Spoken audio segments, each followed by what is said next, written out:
888-710-4ISN is the number to jump on in. Once again, that's 888-710-4476 as we have day number 1 of the NCAA tournament in the books, and we are now progressing and moving forward to day number 2 of the NCAA tournament, and we already have some games that are already a final with Baylor and Mississippi State. That's actually the lone final from today. Alabama is about to wrap up as they just became a final, and they're going to survive up against Robert Morris. They win 90-81. So the Crimson Tide off to round number 2. Game was a whole lot closer than what people expected. Was only a 4-point game going into halftime, but Alabama, the Crimson Tide, a number 2 seed in the NCAA tournament, as we speak, just advanced to the second round of the tournament. And the Baylor-Mississippi State game, it felt like Baylor was in control for most of the game, and then the score just didn't indicate that. And then it got tight at the end, and it was a 1-point game. Baylor had what would have been an and 1, and I thought, okay, the kid will make the free throw, you go up by 4, and the game's over. And somehow they called it a foul on the floor, which, the officials or the replay, they could really just ruin this game. That's what it felt like was happening with Baylor and Mississippi State. So good to see Baylor advance as a 9 seed, upsetting Mississippi State, the 8 seed. Not a major upset, obviously. It's an 8-9 matchup. But I thought Baylor was about to get the short end of the stick with how the officiating was going, but they were able to survive and overcome that in the final few minutes. So 2 finals today. Once again, Alabama 90, Robert Morris 81, Baylor 75, Mississippi State 72. We have 2 other games that are ongoing right now at the half. This was a back-and-forth game. Now, Memphis has a slight lead at half in a 5-12 matchup up against Colorado State. Memphis is up 36-31 through the first 20 minutes. And this game is basically over. There's still 8:55 to play. You never know in basketball. But Iowa State is looking like a 3 seed and how they should look up against a 14 seed in Lipscomb, as that is a 64-38 game right now in favor of the Iowa State Cyclones. About to tip off will be Duke and Mount St. Mary's. We'll give you an update on Cooper Flagg, though, but he is expected to play. Tip-off is going to be at 3:09 p.m. Eastern Time. St. Mary's and Vanderbilt, a 7-10 game, is going to tip off at 3:15 p.m. Eastern Time. We'll see if North Carolina can continue the magic from not supposed to be in the NCAA tournament, getting in, winning their first 4 game. Now you'll have UNC go up against Ole Miss later today with Chris Beard's squad at 4:05 p.m. Eastern Time. Some more afternoon games, Grand Canyon and Maryland in a 4:13 matchup. And then for the night games this evening at 6:50 p.m. Eastern Time, you got number 1 seed Florida, arguably the hottest team in the country, going up against Norfolk State. You got Kentucky up against Troy in a 3-14 matchup, 7-10. This is an exciting one. At 7:25 p.m. Eastern Time, you got Marquette with Shaka Smart going up against New Mexico with Richard Pitino. You have Arizona and Akron in a 4-13 matchup. We'll see if Tommy Lloyd could advance through the first round of the NCAA tournament. Good game coming up late tonight, 9:25 p.m. Eastern. UConn and Oklahoma. You will have Illinois go up against Xavier at 9:45 p.m. Eastern Time. A good coaching matchup there with Brad Underwood and Sean Miller. And you got 2 more games on the docket this evening. Michigan State as a 2 seed, a trendy pick to go to the Final Four, up against Bryant, a 15 seed. And you will end out the evening with the little Liberty, going up against the Ducks, quack of Oregon. Oregon being a 5th seed, Liberty being a 12th seed. But before we really get into today's games, let's get back to yesterday. It was a fine opening round of the NCAA tournament. I thought there was a proper amount of upsets. I don't think there was anything that was, oh my goodness gracious, I can't believe it. I know a lot of people thought that UC San Diego was going to upset Michigan in the first half. That looked like it was going to be the farthest thing from the truth, as Michigan was up 41-27 going into halftime. Then that game got tight late. It basically turned into a football contest, not a basketball contest, as there was a lot of contact and it wasn't getting called. Michigan, though, did survive, as they were only a 2.5-point favorite. And it's funny how Vegas gets this thing right on the nose, as Michigan did win the game by 3 points. And I'm sure a lot of people, plus the points of UC San Diego, or took UC San Diego outright on the money line. I had Michigan but a lot of people were chirping and chirping and chirping about UC San Diego. So that was one upset that did not occur. You had Drake, Missouri. Now, Missouri was god-awful shooting the basketball. They were 33% from the field, and you had the upset by Drake in an 11-6 matchup. And then clearly, the biggest upset of the day, I think the most fun moment in the NCAA tournament from day number one and how you're going to remember it is McNeese with Will Wade just absolutely destroying in the first half Clemson. Clemson only had 13 points at halftime. Think about that. A team that people were saying could be a dark horse team, could get to an Elite Eight, had some experience, obviously, with their run last year. Maybe they could find a way as a fifth seed to get to the Final Four. And they were MIA in the first half. It was like offensive how little offense there was from Clemson in the first half of that game. And in the second half, you had Clemson wake up. They scored 54 points in the second half. But when you dig yourself into that deep of a margin, where McNeese was up 31-13 at halftime, it was too little, too late for the Tigers of Clemson in the second half. And I thought the euphoria from Will Wade afterwards with McNeese and their first ever NCAA tournament victory was really damn cool to see. I thought that was awesome. I thought that was the memory. You had the manager also with the aura walking out with the boombox and all that stuff. McNeese is a fun team. And I'm happy that they're advancing to the round of 32. Now, I think I have a different perspective than most on this. A lot of people, when they look at Will Wade, and I even had this initial thought too, and Luke Hancock kind of changed my opinion on it. But when you look at Will Wade, it was almost, it's kind of rotten that this NC State stuff got out. And usually, right, what we hate from coaches when they sit there and they lie and they tell you they're not talking to his school when we know they're talking to his school, or they say, I'm going to be the head coach of McNeese forever. And then the minute they get eliminated from the NCAA tournament, not only are they introduced as the next basketball coach, but you find out that this thing was agreed upon a few days ago. Now, Will Wade didn't say the contract is sealed, signed, and delivered with NC State, but he said everyone knows what's up. He's like, I told my players what's up. So in this changing landscape of college basketball with the transfer portal, it's like, all right, a lot of these players are going to go on good runs here, right? McNeese, a lot of these players are going to transfer. Some will go with Will Wade to NC State, and others could go elsewhere. So it was cool to see the best of both worlds, because usually when a coach at a smaller school leaves to go to a bigger school and go on for greater pastures, and obviously Will Wade is deserving of that, and he should be coaching at a bigger program than McNeese, but to his own fault with everything that happened at LSU and the ending there, he had to go take a lesser job like McNeese. But usually when you have a smaller school losing a coach that is a bigger coach or an up-and-coming coach, however you want to classify Will Wade these days, and a little mixture of both, usually the smaller school doesn't get this story.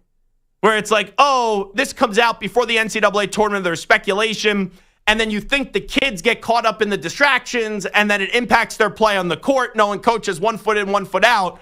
If you would have just saw the ending of the game yesterday, and how Will Wade is running around like he's Valvano after winning a championship, right? You would have not ever thought that Will Wade is right on like the goal line, on the 1 yard line of leaving McNeese. So it was cool to see the mixture of both worlds, where he was as transparent as you could be. He's not lying through his teeth. We all know what he's doing the minute this run ends with McNeese.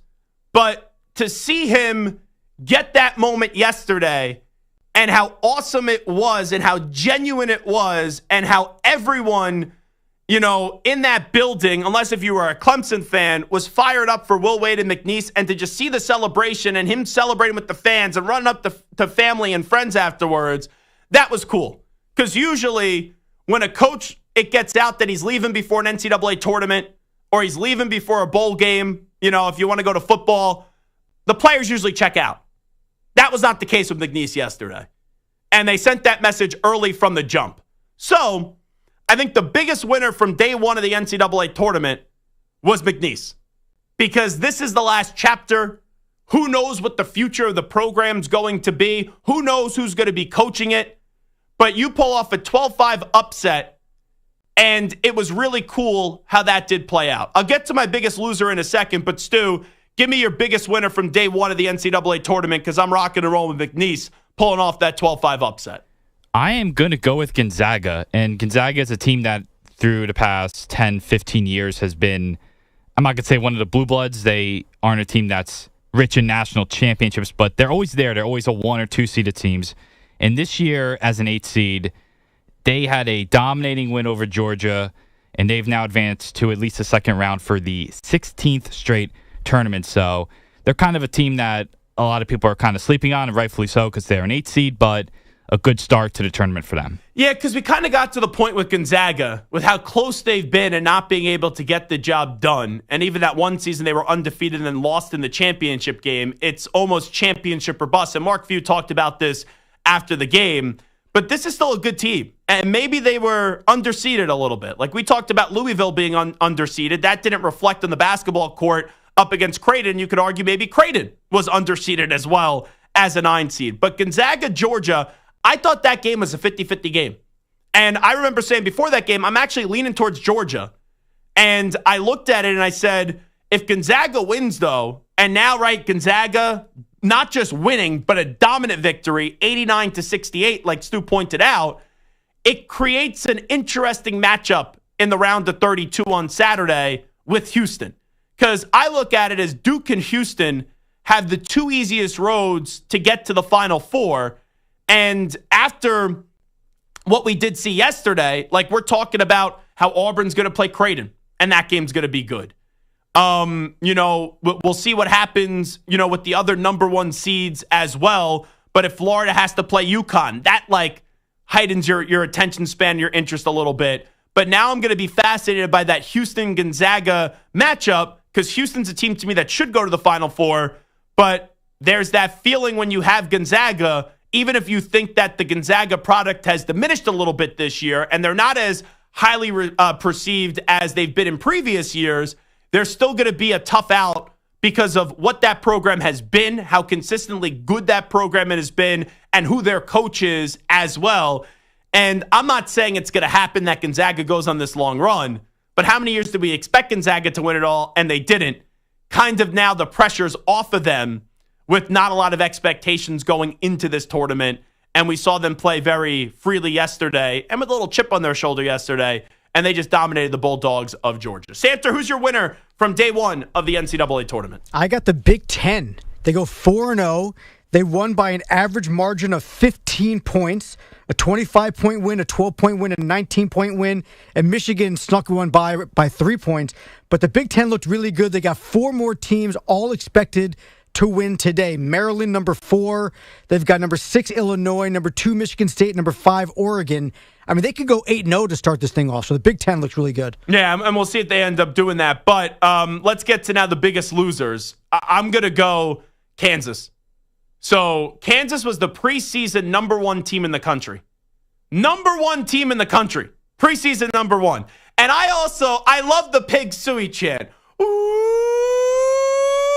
Pig Suey! It's awesome. I'm not going to do the whole thing because the whole ooh can really just make some ears bleed. But they don't make my ears bleed. I love the Pig Suey chant. But Calipari, right, the game was tight. When the kid on Kansas, unfortunately, blew out his Achilles, that's what it looked like. That momentum just completely shifted. But for Kansas to be the number 1 team in the country and to be a 7th seed is something, right? And you look how consistent and how awesome that program has been in the Big 12. Well, 2 years ago, they got Hunter Dickinson. And he had a big career coming over from Michigan. And in his last college basketball game, he had 0 points in the second half. So usually we praise Bill Self. Usually we praise Kansas. This year, though, preseason number 1 to going out in the first round of the NCAA tournament as a 7 seed. And now Hunter Dickinson's career ends, and it ends on a major dud with an offer in the second half of the NCAA tournament. And now that will set up the Italian matchup with John Calipari and Rick Pitino coming up on Saturday in Providence with Arkansas and St. John. So my biggest loser from day one of the NCAA tournament is Kansas. Stu? I like Samter, am going to go with a conference, and for me, it's the ACC. Now, we knew going in it was a weak year for the ACC, a conference that's usually one of the best in college basketball, but they only get 4 teams in. Of course, they have Duke, who is Duke, obviously. Carolina, we'll see. But they get 2 losses. They get Louisville, and they get Clemson, losing to a 12 seed. I just think it's just been a disastrous year for the ACC. Some of these teams feel like they don't belong in the tournament, so just not good for that conference. Yeah, and Duke's up 13-2 right now. I'm teasing. Duke's, though, like the team They're pretty good that I expect to win the championship. So I understand your point. Hey, Clemson was 13 points in the first half is ridiculous. And I was so excited for Creighton and Louisville. And Louisville, remarkable season. Dusty May made the conference championship game. They were an 8 seed. Everyone's saying, oh, they're underseeded. And Creighton just smacked them. Now, Jemiah Neal was unconscious. Kalkbrenner is phenomenal. And Ashworth is a really good guard. But for that game to be that lopsided, yeah, that was disappointing for Louisville, and also Clemson just not even having a pulse in the first half. Samter, who's your biggest loser from day one of the NCAA tournament? All right, don't hate me, but I think the fans in general, Cinderella. We watched the tournament to watch big Cinderella stories. McNeese was nice, but it's a 12-5. That happens all the time. 13, 14, 15, and 16 seeds were 0-8 yesterday, and they got smacked. 15 points, Tennessee over Wofford. 20 points, Auburn over Alabama State. 38 points, Houston over SIU. 30 points, St. John's over Omaha. Nothing was close. We always look for that 14 or that 15 or even a 14 or 13 seed to have a win. Nothing was really close. The closest one really was like Purdue High Point, but then Purdue, pulled away late in the game. So those games I was a little bit disappointed with. I'm going to start calling you spoiled Samter, because I think the last few years we've had this many crazy upsets. Like, think about it. Recently we've had 2 16 seeds beat 1 seeds. We saw Princeton, right, as a 15 seed beat a 2 seed Arizona. We have got so accustomed, especially like the last 5-6 years, of 16 and 15 and 14 seeds win. We're not even through the first round of the NCAA tournament yet. And look how spoiled we are, where it's like, oh, yeah, we only had a 12 seed win. It's just crazy when you say that, but it also shows you how wild the tournament has been the last 6-7 years. You're not wrong, but I'm not even looking at the 16s or even the 15s. When was the last time you can remember not having at least a 13 or a 14 seed have a big upset in the first round? At least one. Oh, it's only day one. Well, and so far, Lincecum is down by 90 to Iowa State. So there you go, 0-9 for Cinderella. I think you added an extra syllable in there, but that's fine. Lipscomb? Lipscomb? Lipscomb? You got it. All righty. This is Zach Gelb Show on the Infinity Sports Network. Who's your biggest winner and loser from day one of the NCAA tournament? 888-710-4ISN, 888-710-4476. A good seed, a 2 seed that didn't go down yesterday was Tennessee. They beat Wofford by a score of 77-62. At some point today, we'll be joined by Cade Phillips, a sophomore forward for the Tennessee Volunteers. He'll join us at some point today on the show. We'll take a timeout. Off and running, busy Friday show. Zach Gelb Show, Infinity Sports Network. You're in a 5-minute break.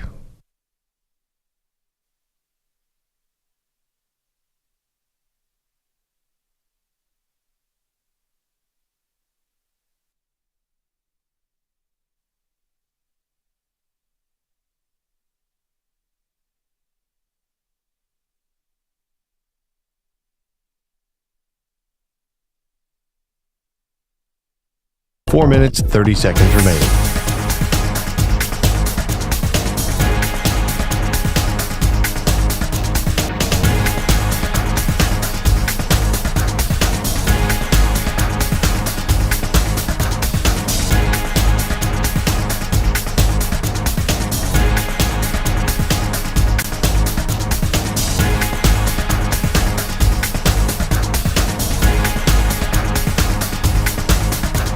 Four minutes remaining.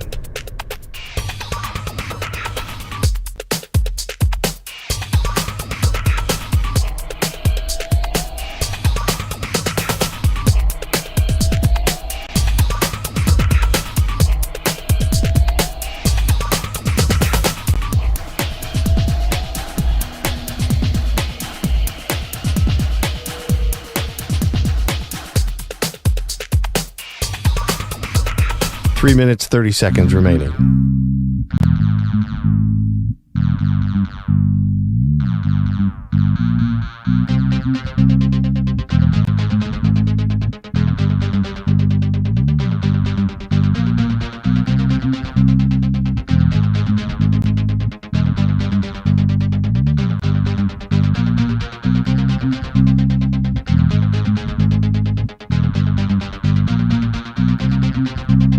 Three minutes remaining.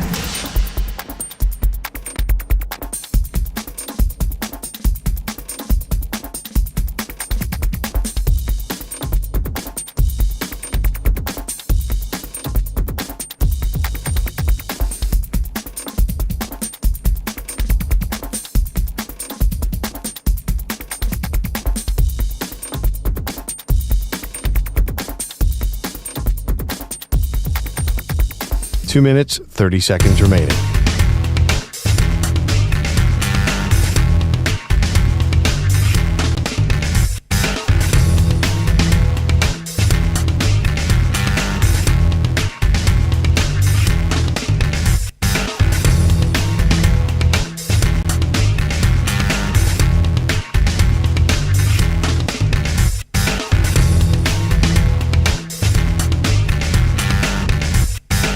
Two minutes remaining.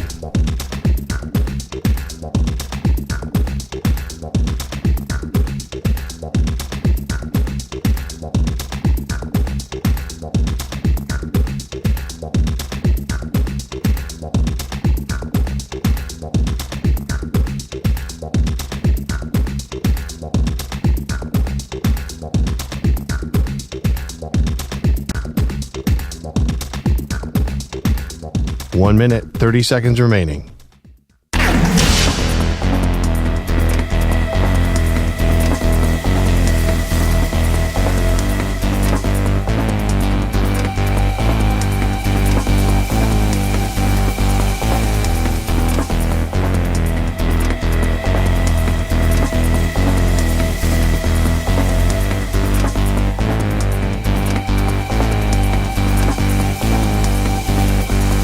One minute remaining.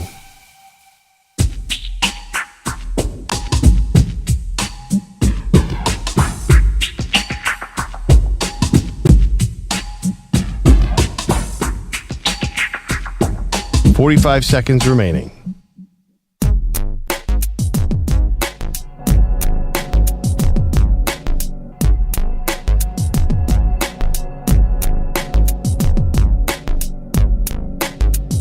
.30 seconds remaining.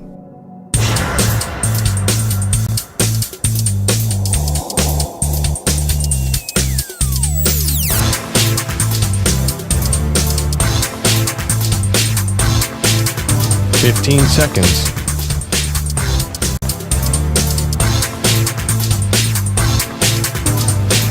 Break ends in 5 seconds.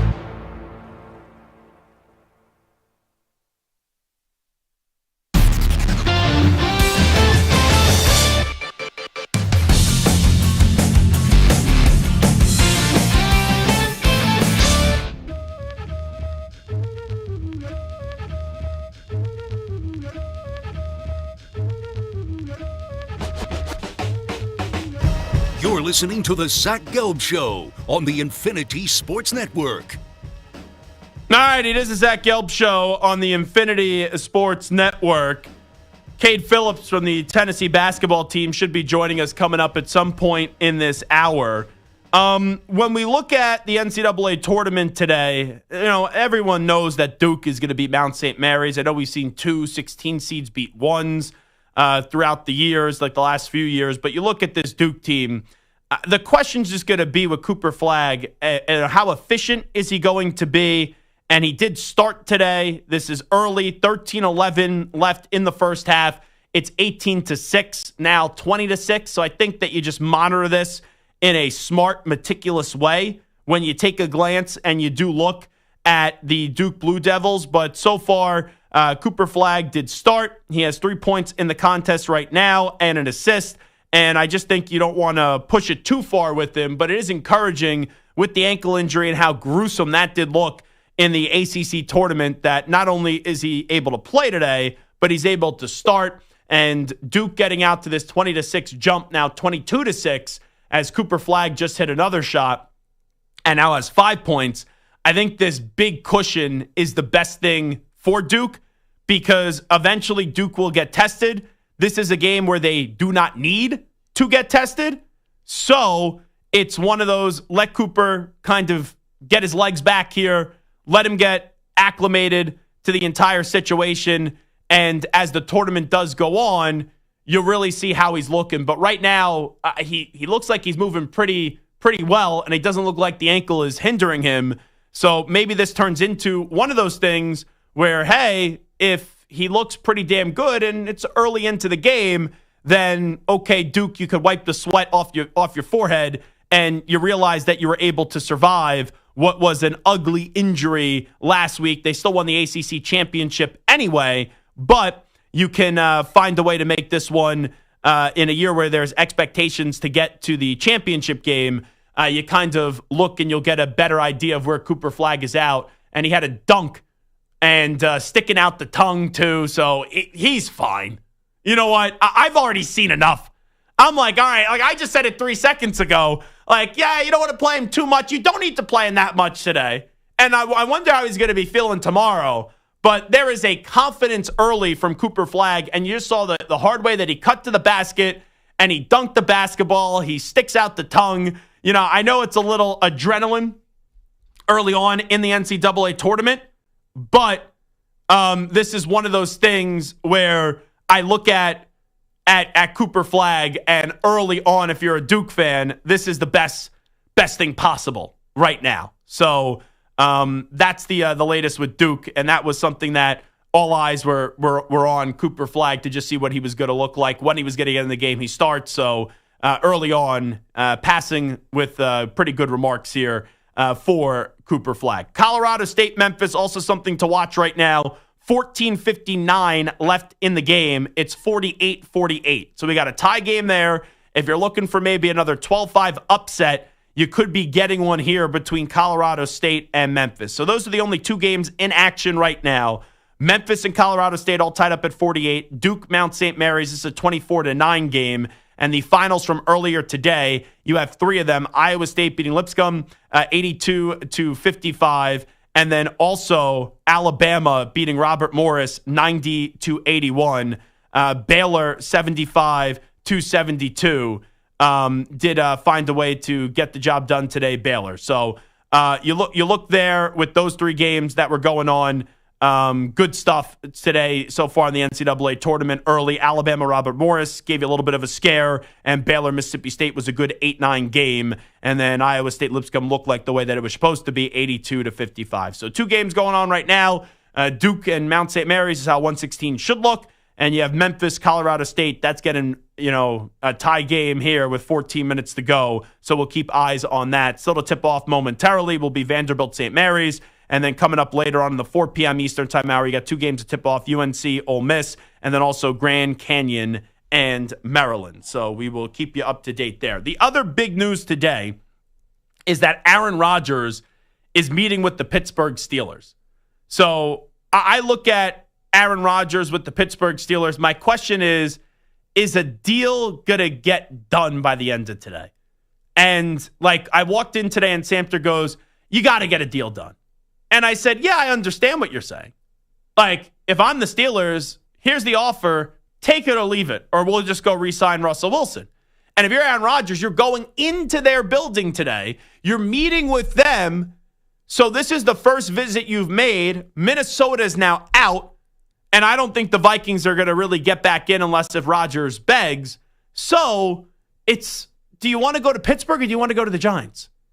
And I have a hard time believing, unless if Pittsburgh rejects Aaron Rodgers, that Aaron Rodgers on his own accord is going to choose the New York Giants.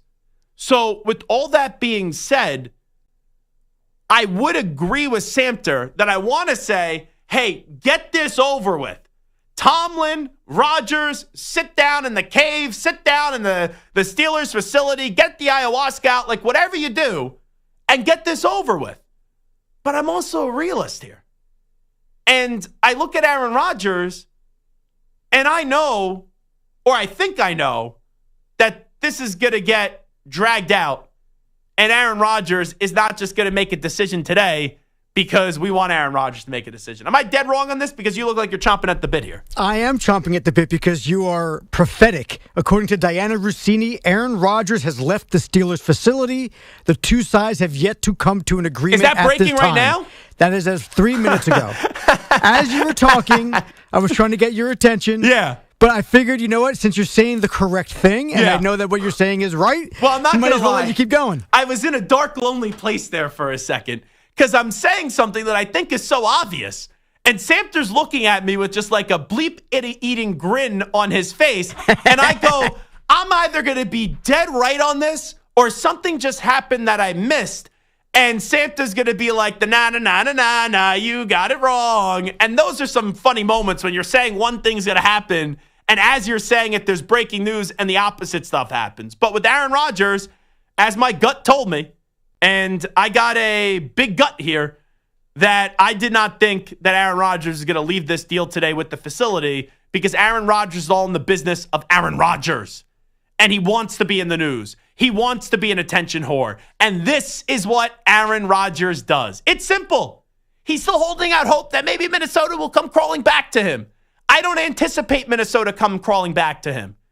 You know, unless if he wants to play on like the cheapest deal possible, Minnesota's not going to do this. So it's either you want to go play with the Giants or the Steelers. Make the damn decision.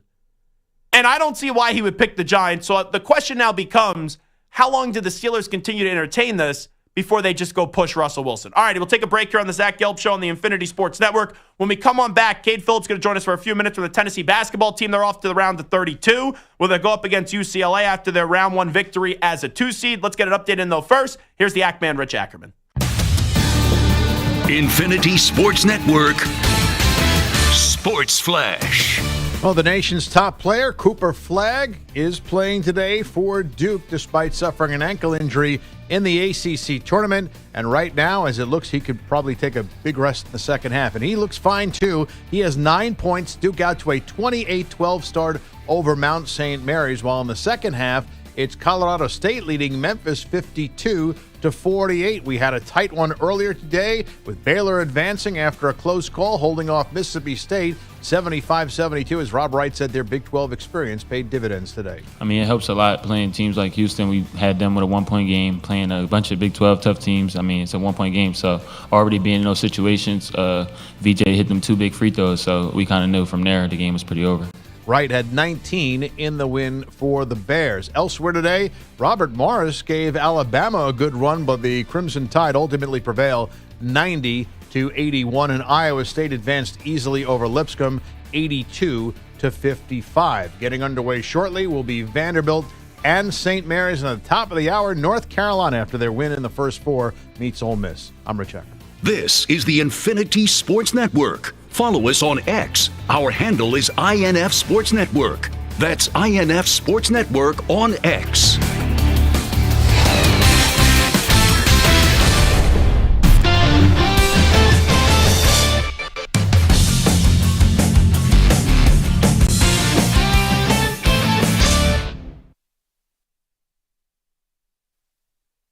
You're in a 5-minute break.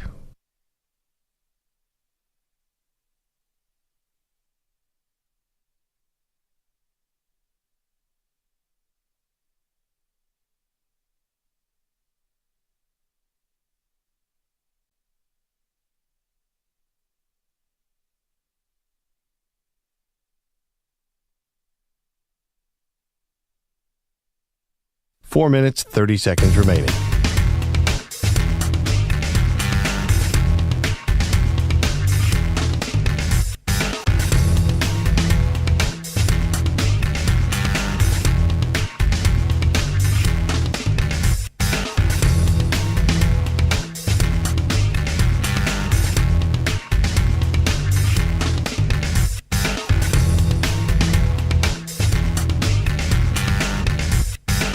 Four minutes remaining.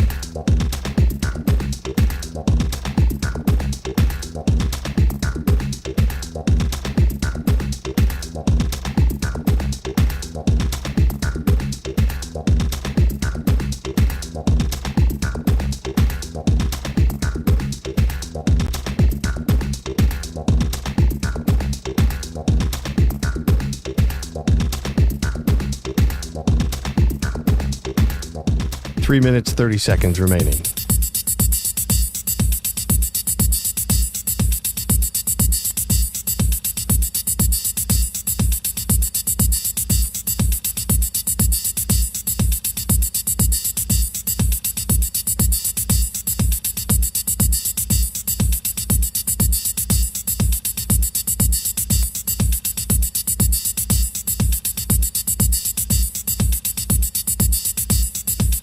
Three minutes remaining.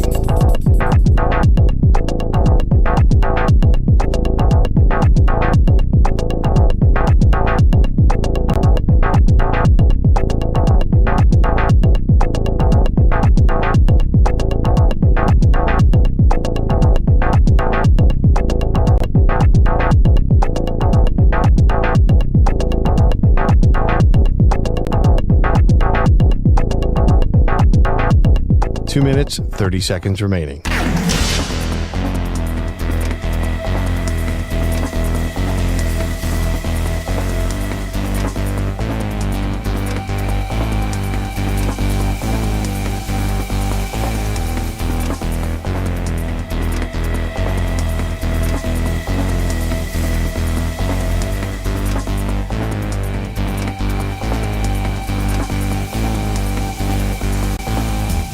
Two minutes remaining.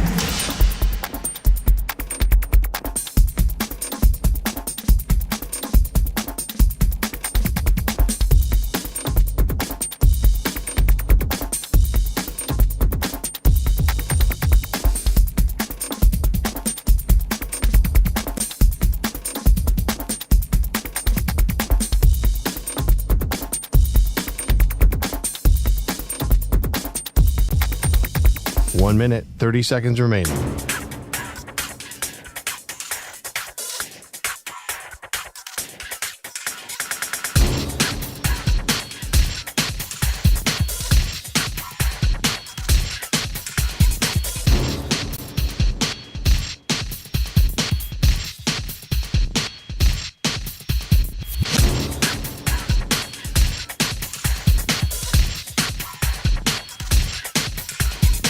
One minute remaining.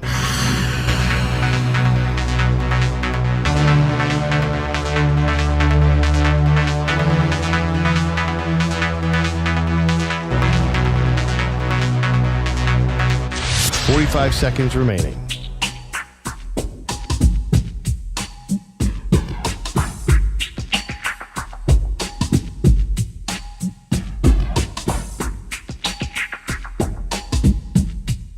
Thirty seconds remaining.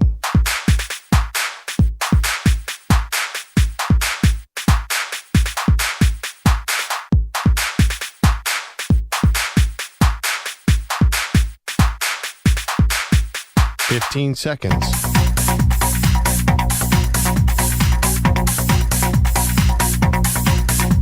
Break ends in 5 seconds.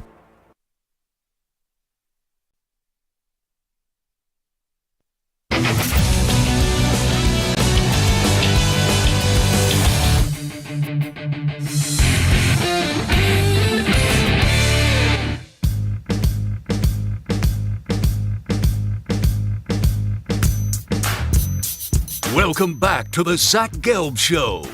All righty, it's time to ask the pros. You, the listener, gets to ask us a question brought to you by O'Reilly Auto Parts. Simply tweet your question at INS Sportsnet or at Zach Gelb using the hashtag #AskThePros. Be listening later in the show. We might answer your question. Think O'Reilly Auto Parts for all your car care needs. Get guaranteed low prices and excellent customer service from the professional parts people at O'Reilly Auto Parts. Tennessee got an opening round victory yesterday in the NCAA Tournament. Now they're off to tomorrow evening, where they'll go up against UCLA. And now joining us from the Tennessee basketball team is a sophomore forward in Cade Phillips. Cade, appreciate the time. Congratulations. Thanks so much for doing this. And how you been? Yes, sir. Good. You know, the quick turnaround, being in the tournament, you know, going from winning yesterday to locking back in right on scout for UCLA tomorrow. Oh, it was unbelievable yesterday what Chaz Lanier was able to do. 29 points, had 6 3-pointers in the contest in that opening round victory. Just how do you describe his performance? Man, it's unreal. When he heats up, he heats up. And, you know, when he's got it going, we want him shooting it every time he crosses half court, basically. But, you know, it's just a testament to how hard he's worked and the work that he's put in. You talk about the hard work, him coming over from North Florida right after spending 4 years there. That's the sport now with the transfer portal. You go into the best basketball conference in America this year in the SEC. When did you realize that he was going to be a special player for this program, and how did he assimilate himself in so seamlessly to what the Volunteers do?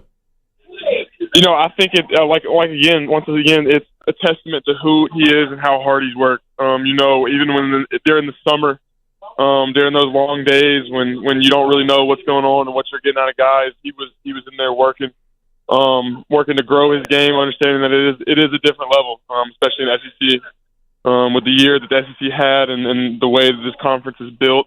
It just is a testament to how hard he's worked and how he grew. Even after being in college for 4 years. Talking about growth, last year this was Dalton Connect's team. Now it's Zakai Ziegler's team. How have you seen him grow with the program just from last year to this year? Man, his leadership has gone shot through the roof. He's become an outstanding leader. Not just on the court, as y'all see with the way he manages the game, but off the court as well. He's become somebody that really keeps everybody in check and makes sure holds people accountable. And so his growth has been something that's been awesome to see. Even more off the court than on the court. Cade Phillips here with us for a few minutes. Tennessee advancing to the second round of the NCAA tournament. They'll play tomorrow up against UCLA. Going back to last year's run and this team going to the Elite Eight, we knew you guys were going to be a good team this year. You guys were a good team last year. Some changes from last year, obviously, to this year. For the guys that stayed, what do you think this team learned from the run last year that maybe you could implement in this year's run for the NCAA tournament? Oh, we understood the attention to detail that it took to get there last year, and being able to learn. We got to see it done for the guys that returned and got to play in those games. We got to see it happen and understand that it is possible. And so being able to do that and try to replicate what happened last year and learn from the mistakes even we made last year to extend a run past that part. Yeah, and I know you guys want to extend that run. Things move so quickly here in the NCAA tournament. I know that you guys win yesterday. Then you got to get all prepped for UCLA, some recovery today too. Just what have these last, half day since the victory of yesterday kind of been like for you guys? Yeah, we honestly love it. We're a really next up team mentality when it comes to going from one thing to the next. But it ends with the game last night. UCLA and Utah State played after us. So watching a little bit of that game when we got back to the hotel, and then as soon as that game ended, we got the result of that game. Get a good night's rest and wake up this morning and just lock in with scouting, lock in with film, and then go and get a good practice in. We know Mick Cronin's a very good coach. He's been at this for a long time. What are the early impressions of UCLA? This is a team that prides themselves on toughness. Like you said, Coach Cronin, all his teams pride themselves on that. And so to go into an environment where two teams pride themselves on being tough, being physical, it's something that we're looking forward to getting into. On the way out with Cade Phillips, talk to me about your coach, Rick Barnes. We know he's been around this game for a long time at multiple stops, but you now being your second year in the program, just what does Rick Barnes mean to you? Man, it means a lot. His level of consistency is why he's been good for as long as he's been. Everybody's got their days where they don't feel like bringing it, and he doesn't. And so no matter what day it is, you're going to get the same coach every day, and that's something that you look forward to, and he's going to get the most out of you because of that, because he expects that same level of consistency and effort that he gives to be portrayed by his players. Honestly, like every program we know wants to win a national championship. You guys have a chance to do that this year, but is there a little extra motivation? Because that's the one thing that's missing on Coach's legendary resume. Do you feel that little extra motivation or not so much? I think with him, I feel like in his coaching, he feels like he has nothing to prove. He just loves this game and loves what he does so much that's why he brings that intensity. But for his players to get him that and to be a part of that for him is something that fuels us a little bit. Is to be a part of that team that's finally pushed over the edge for him. And so, it does bring a little extra fire of being that first team, in Tennessee history and first team for Coach to do that. Well, I know you got to get to the cold tub, so I appreciate you jumping on board with us here for a few moments. You listen to any music when you're in that cold tub, or you just jump right in? When it's the whole team, we don't really listen to music. We just kind of goof off together, and we're enjoying, trying to get some recovery, trying to enjoy as much of that cold tub as we can. I'm not a big fan of it. Being from the South, I don't handle cold too well. So so we'll no music, just teammates hanging out. You got it. Well, hey, Cade, congratulations. Good luck coming up tomorrow evening. Appreciate you doing this. Yes, sir. Thank you. All righty. There is Cade Phillips from the Tennessee basketball team. Got a few minutes with him right here on the Zach Gelb Show on the Infinity Sports Network. I always love this time of the year at the NCAA Tournament because the schools, they really try to get you as many coaches and players on. They love this time of the year jumping on shows. And we get a note from the SID Alex, who was great. When he was at Miami, he used to get me Larinaga all the time and Isaiah Wong, like when Miami was going on their runs. And now he's with Tennessee. And last year he got his connect, but he goes, hey, I'll get you someone today.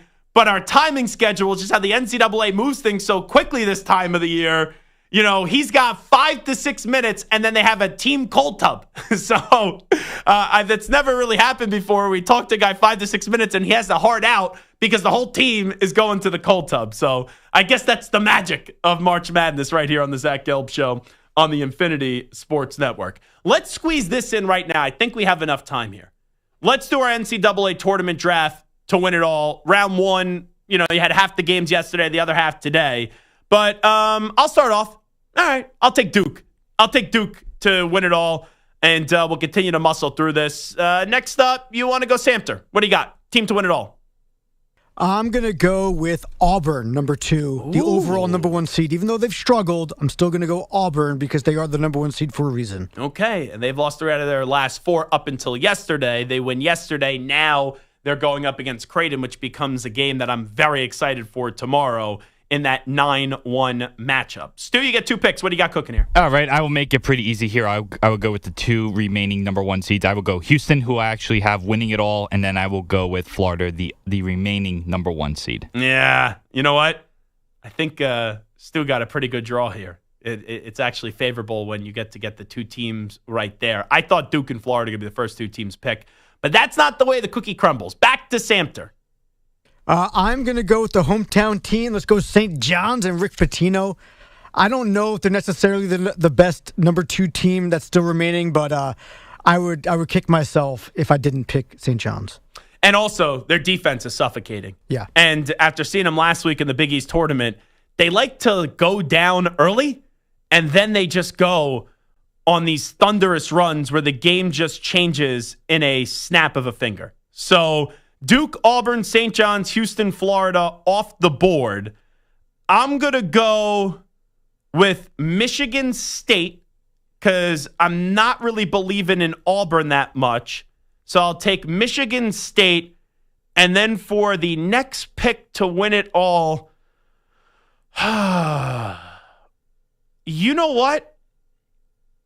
I'm going to go with the team from a guest that we just had on. I will take Tennessee as a 2 seed. And they got to an SEC championship game and they lost. We know how good the SEC is this year. Back to Samter. Well, if I'm going with Auburn, I might as well go with Alabama as well, the last remaining number 2 seed, Alabama. Okay, Stu, you got 2 picks here.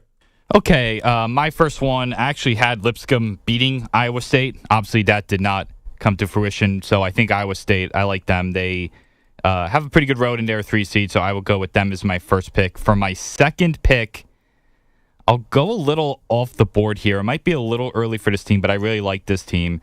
And they have a big matchup against Auburn tomorrow, but I think Creighton's really good. Wow. I know it's early to pick an 8 seed, but I feel pretty good about this team making a run. I actually have them in my Elite 8, so I'll go with Creighton. Wow. You picked Creighton, 9 seed Creighton to get to the Elite 8 before the tournament started? I did, yeah. That's a good pick there. We'll see tomorrow if it's a good pick. Well, no, it's a ballsy pick. I respect it. All righty, Samter, what do we got cooking? Well, I've already spoken the praises of the Big Ten. I'm going to go not with the 3 seed. I'm going to go with the 4 seed Purdue. With Braden Smith, they have 12 McNeese up next. And then after that, they win that. I like Houston, but I think Houston's the weakest number 1 seed. So if Purdue beats McNeese, which is certainly doable, then they'll have either Houston or Gonzaga, both winnable games. And then again, on the bottom side, I also think Tennessee is one of the weaker of the 2 seeds. So I think Purdue has a really good shot to go all the way here. All righty. So Duke, Michigan State, Tennessee off the board. Auburn, St. John's, Alabama, Purdue. Houston, Florida, Iowa State, and Creighton off the board. Oh, man. I think I'm going to get a little funky here. And they could lose tonight. But their coach, to me, and I said this going into the tournament, even though I picked Michigan State to go to the Final Four, that part of the bracket, I think, is when you could get a little crazy. And we saw Chris Beard get Texas Tech to a Final Four. So I will go Chris Beard here with Ole Miss as a little dark horse to potentially win the NCAA championship. Now, my last pick here. Doing 5 here is tough. And this is just to win it all. I'm going to go with the Illini. And Casper is supposed to be a top 10 pick. Underwood is a damn good coach. I will take Illinois as a pick here. So Duke, Michigan State, Tennessee, Ole Miss, Illinois are my 5. Sam does Auburn, St. John's, Alabama, Purdue. And you have one more pick, Mike. Man, so I'm wondering if I should go here with my brain or go here with my heart. So I'm thinking maybe Kentucky. They're a 3 seed. I do love Mark Pope. Maybe go with Drake because of all the Kendrick Lamar jokes that have been out there. But here's hot take. I don't think Drake is going to win the national championship. Yeah, I don't think so either. Hot take. I'm gonna go because I love to see greatness, and I want to see greatness, and I want to see a three-peat. So I'm gonna go with Dan Hurley and number 8 UConn to beat Oklahoma, upset Florida, make a run, and hold up that trophy and cut down those nets for a 3rd consecutive year. All righty, Stuart. You got one final pick here. Oh, right. Samter kind of teased it with one of the teams that he was considering, but I will go Kentucky, Mark Pope's first year. They have a lot of talent. They were a top 10 team for a bit of part of the season, so I think the talent is there. Maybe they go on a crazy run and a 3-seed Kentucky wins it all. I'll tell you, it shows you how difficult this is. Where after, the second picks that we all made, it was hummina. Like, my first 2 picks were Duke, Michigan State. Feel good about that. Santos or Auburn, St. John's. Stu was Houston, Florida. Then after that, I had Tennessee, Ole Miss, Illinois. Santer had Alabama, which is a good one, Purdue and UConn. And Stu had Iowa State, Creighton, and Kentucky. 3 through 5 outside of Bama and Tennessee. I really don't feel like the other schools belong in order to win a championship. So that question now becomes, what 1 or 2 seeds fall early? Because I really do believe this Final Four, it's going to be dominated by 1 and 2 seeds this year. Because you look at the way that this is shaping up, I would not be surprised if all 1 seeds get to the Final Four. I ended up picking Michigan State, which is a 2, Florida, Duke, Houston, and the rest of them are number 1s. All righty, we'll take a break. Zach Gelb Show, Infinity Sports Network.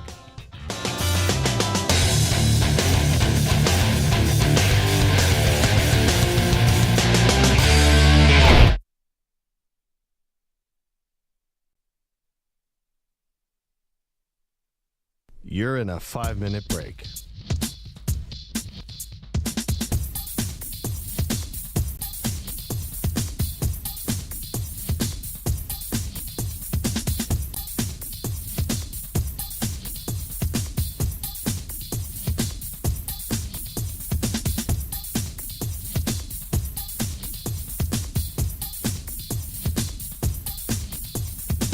Four minutes, 30 seconds remaining.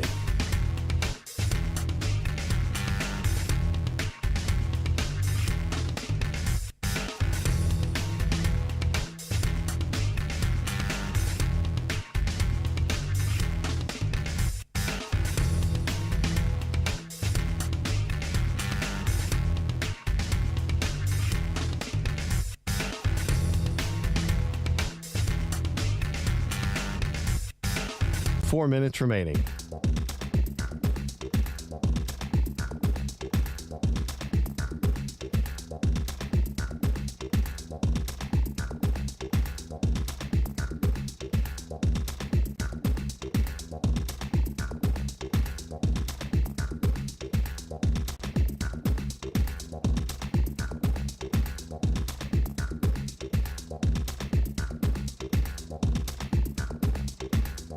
Three minutes, 30 seconds remaining.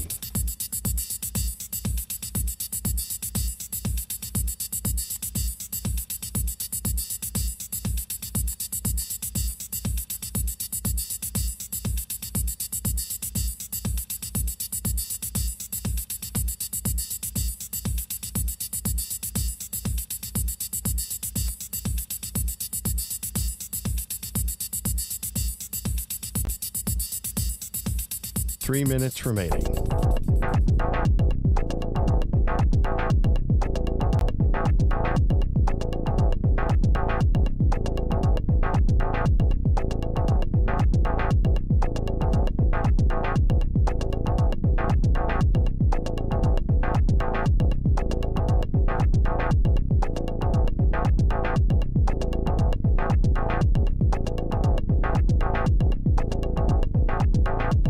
Two minutes, 30 seconds remaining.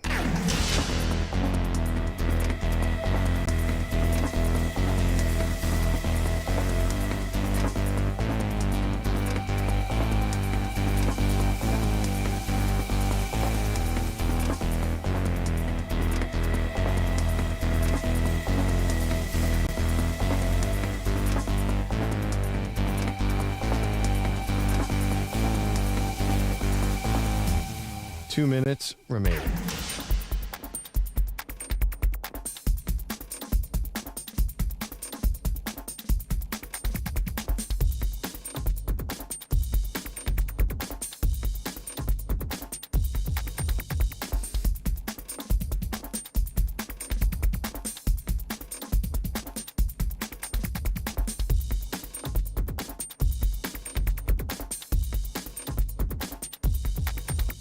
One minute, 30 seconds remaining.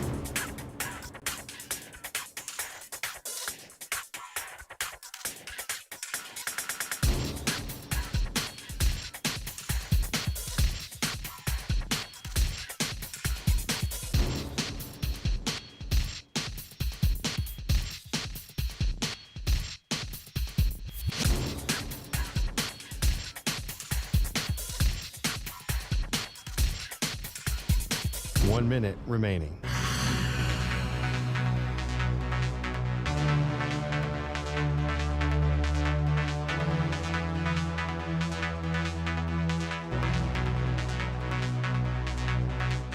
Forty-five seconds remaining.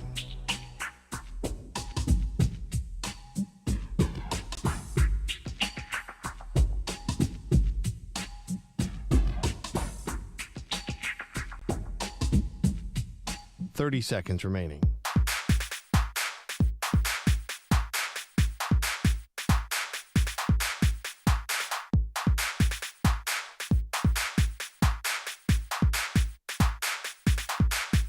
Fifteen seconds.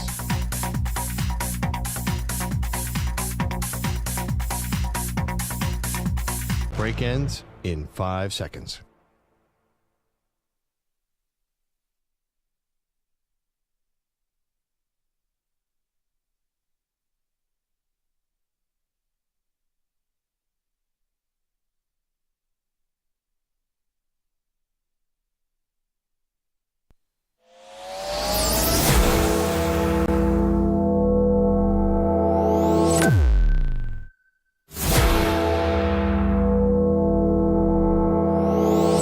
Infinity and beyond. He's live. He's nationwide. This is the Zach Gelb Show. All righty, welcome back in. It is the Zach Gelb Show on the Infinity Sports Network. You know, to open up the show, Samter made a point, and I'm like, you're a little spoiled these days. Because he was complaining that yesterday we didn't have a 16, a 15, a 14, or even a 13 win. You know, the highest seed we had win was a 12 seed. And right now, you have another 12 seed who's in good business, good shape. They are up 68-60. Colorado State up against Memphis. I actually picked Colorado State on my bracket. I know nobody cares about my bracket. You have Duke just beating the snot out of Mount St. Mary's, 54-28. I'll give you the Cooper Flagg update. He did start this game. He had a big dunk early, stuck out his tongue. He's 4-7 from the field, 9 points. You could wipe the sweat off the forehead if you're a fan of Duke, I guess. Vanderbilt, St. Mary's, about 10 minutes in, 16-13. Vanderbilt is up on St. Mary's. And then coming up later today, you have 11-6 North Carolina Ole Miss, 13-4 Grand Canyon up against Maryland, Norfolk State 16 up against 1 Florida, 14 Troy up against 3 Kentucky, 10 New Mexico up against 7 Marquette, 13 Akron, 4 Arizona, 9 Oklahoma, 8 UConn, 11 Xavier, 6 Illinois, 15 Bryant, Michigan State 2, 12 Liberty, 5 Oregon. So that's the schedule for the rest of the day. And earlier today, we saw Alabama beat Robert Morris. It was a good game, 98-81. Iowa State blew out Lipscomb 3-14, 82-55. And Baylor, Mississippi State was a razor-thin margin of a game. Baylor was able to hold on and win 75-72. If you're looking for moments so far, though, McNeese getting the victory up against Clemson, a moment. Drake getting the victory yesterday up against Missouri, a moment. But there has not been this thunderous moment yet in the NCAA tournament. So far this NCAA tournament can be described in probably these few moments. Creighton doing a very good job up against Louisville. You had McNeese with their manager, right? First program victory. Nice job. Clemson was terrible. The Michigan game was, close last night, but it was sloppy at the end. It was kind of reminding me a lot like Michigan and Wisconsin in the Big Ten championship. So you're looking at this tournament so far. Arkansas, Kansas was an enjoyable game, but there hasn't really been a marquee signature, wow moment of this NCAA tournament. And this is how, and hey, something crazy could happen. But to Samter's point, he's right. The biggest upset so far is 12 beating a 5. That's the biggest upset. And I had these percentages yesterday, and a 12 beating the 5 is not the craziest thing in the world anymore because of how spoiled we've gotten. But 5 versus 12s in 2018, it's a 66.7%. 5s versus 12s are 16 and 18. That 6-11 is where we see a lot of upsets. They're 500, 12 and 12 since 2018. But you look at, even though we see a good amount of those upsets, 1s versus 16 since 2018, 22 and 2. 2 versus 15s, 21 and 3. 3 versus 14, 22 and 2. 4 versus 13, all right, that gets a little bit closer, 17 and 7. So here's what I think's going to happen with this tournament. And trust me, I could put my foot in my mouth in about an hour or two with this tournament when you talk about it. Because a feeling how you feel, right now at 4 p.m. Eastern time, and this is what makes March so awesome with how unpredictable it is you could get something crazy that can transpire. And Colorado State right now is 229 away from getting a victory up against Memphis. Colorado State 71, Memphis 61. But Mike, even though you opened up the show saying you were disappointed that, hey, through one day of the tournament, it's only one day, you haven't seen a 13, a 14, a 15, or, I don't think anyone actually expects a 16 seed to win, even though we've seen it with UMBC, and you also got to see it with Fairleigh Dickinson. But that's just such a rarity. It's wild that we had 2 in recent memory. But I think if we even get a slow start to this tournament, where even if this continues, where after today there's not this wow moment like I'm moved by what I've seen, it's unbelievable, I think the more marquee teams that are left makes the games better as the tournament does go on. And I don't know if that's going to get reflected in the round of 32 necessarily, but when it comes to the round of 16, Sweet 16, that's when this tournament could really take off, because college basketball this year, it's been dominated by the SEC. It's been dominated by Duke as well.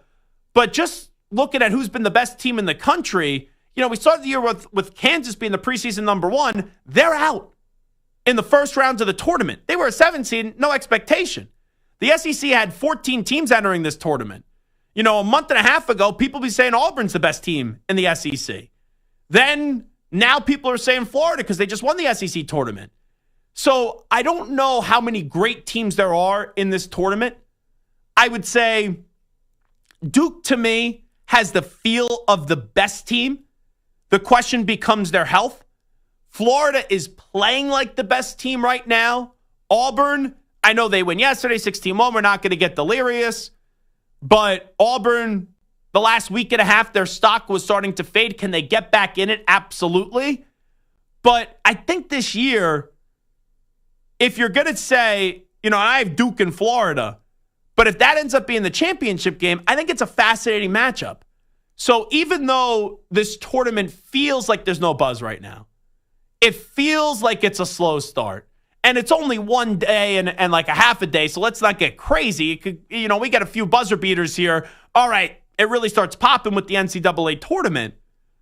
But I think in the long run, how there's been just a lot of good teams in college basketball this year, I don't know how many great teams, I think it could make for a lot of compelling Sweet 16, Elite 8, Final Four, and a championship game where if you then give me those 2 weeks of just great game after great game, I'm okay with that if we don't get one of those historical, upsets in the first or even the second round of the NCAA tournament. Because, we all remember Florida Gulf Coast. We all remember George Mason. You remember Loyola Chicago, right? The 2-16s that have won, the 15 seeds that have won. And some of those teams have gone on to the Sweet 16, if not even further than that, right? We're talking Final Four.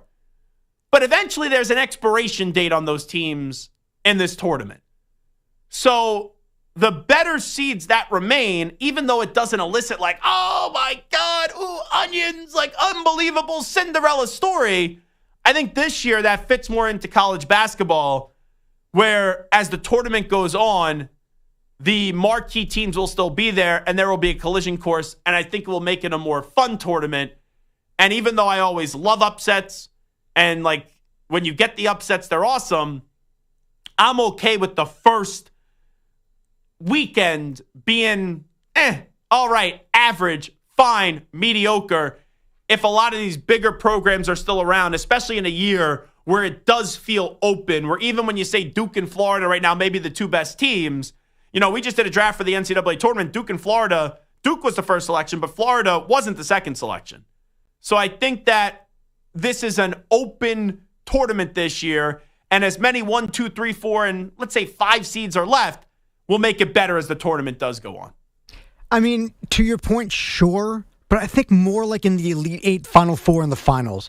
For me, the first 2 or 3 rounds, the first round and second round for sure, upsets are so crucial, right? Having the Sister Jean, having the FGCU, it's exciting, it's Dunk fun, City, and it's the same thing with the manager at McNeese State. There's a storyline, right? People aren't following the best player on Maryland or Vanderbilt. They're going to find who's something really cool on number 13 Grand Canyon, right? If they upstate Maryland, there's going to be some crazy story that develops out of there. Same thing with McNeese. That's what's interesting the first couple rounds. That's what drives most people's attention because, like you said, we haven't been following all of these teams throughout the entire season. So I can't tell you who the best player is on Ole Miss or who the star is on Vanderbilt, but I can tell you that the manager of McNeese State is freaking awesome, and he's cool and he's fun. That's going to get my interest until we get to those Cooper flags, until we get to see Baylor dominate and Rick Pitino and do. That's when it's going to become a little bit more interesting to me. But even look at, and I'm not saying that, all the matchups are great, but with no major upsets yesterday. And that's only half the field playing yesterday, and the other half plays today. Just for the round of 32, Arkansas St. John's has a lot of buzz to it with Calipari and Pitino. Creighton Auburn, I think, has a lot of buzz. And I think that's the most intriguing second-round game so far. And I know I'm only going to give you one more, and you're going to say, oh, it's only 3 matchups, which I get. But Gonzaga with their brand and them getting through, going up against Houston in a 1-8, that's a really fun second-round matchup. No, so, yes, I'm with you. Yesterday, would I have loved to see a 15-seed win? Yes. Would have loved it. Would I love to see a 14-seed win? Yes. But I think the more good to very good to great teams we have, it's going to then make from the Sweet 16 and on awesome if this continues the road. And it really is determined in yesterday and today, because if you don't get out of the first round, hot take of the day, your season's over.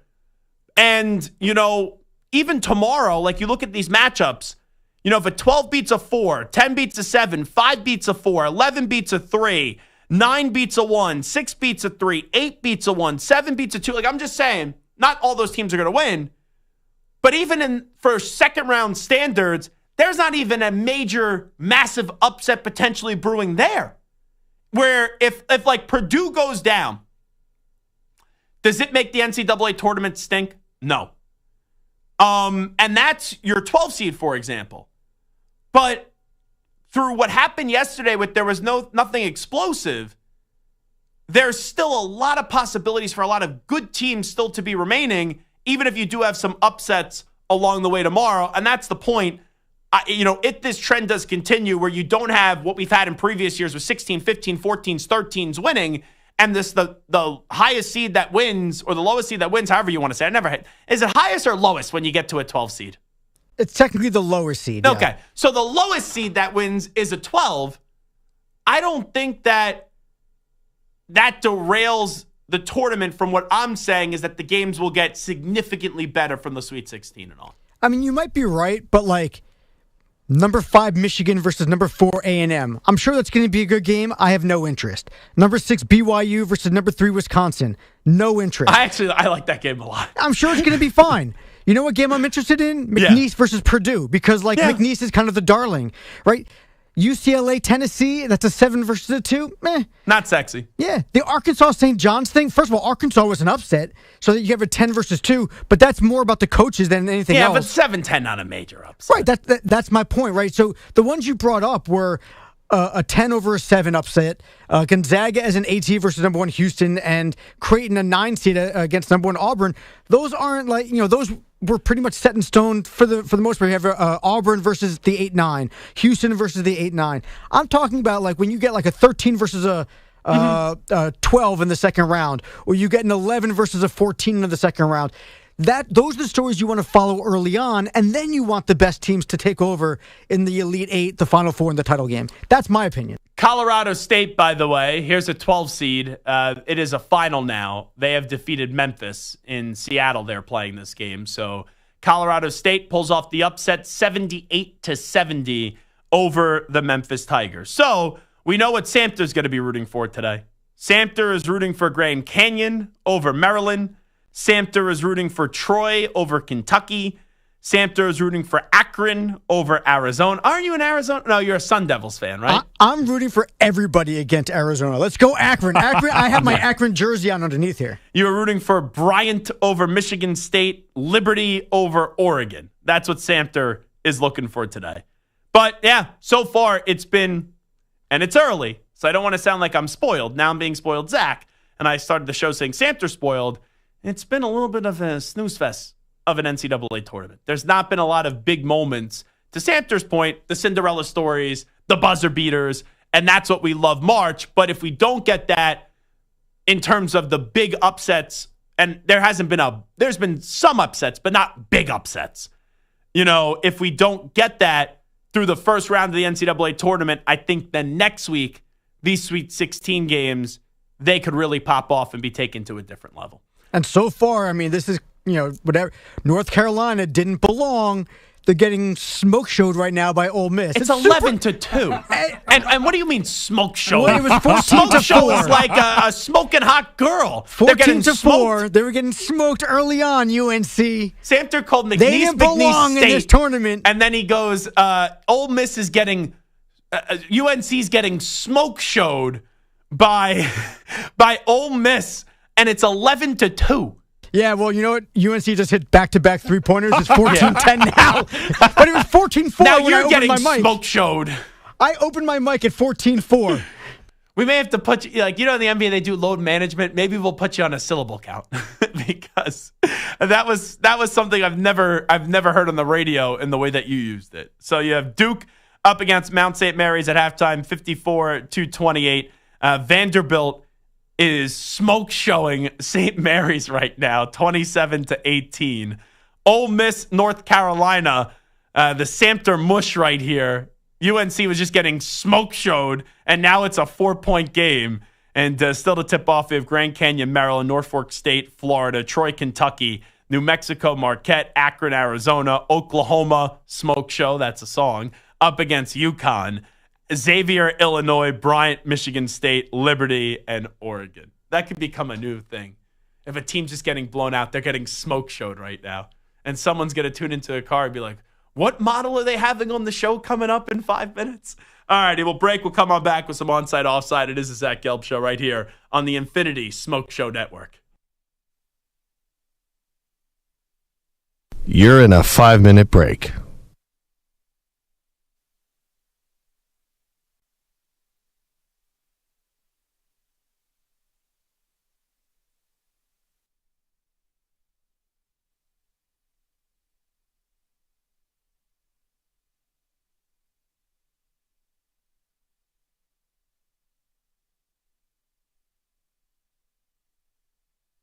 Four minutes, 30 seconds remaining.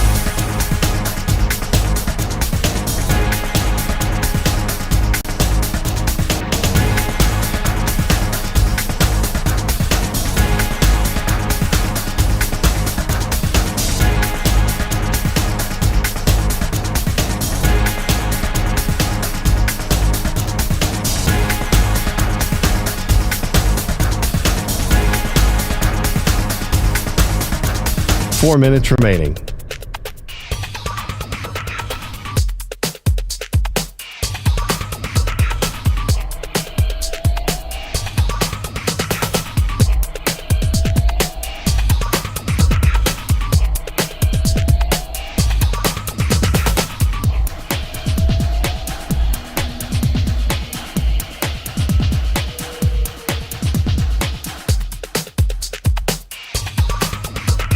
Three minutes, 30 seconds remaining.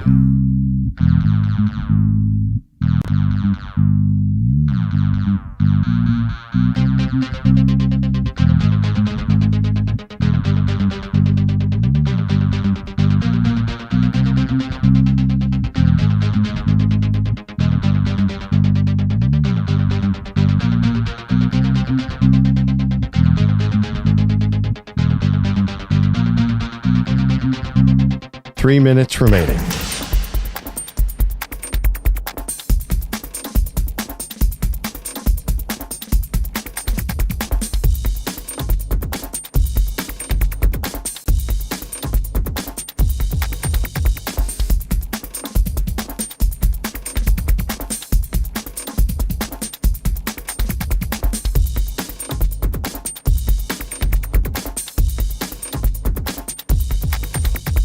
Two minutes, 30 seconds remaining.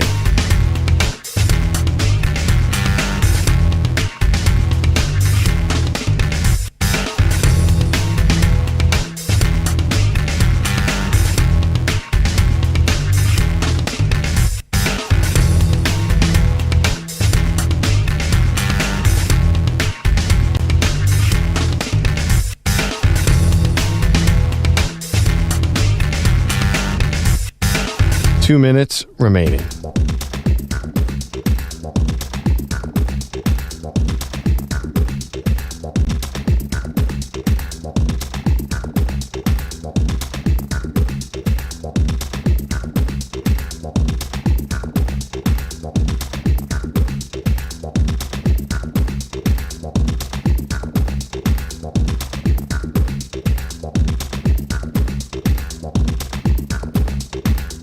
One minute, 30 seconds remaining.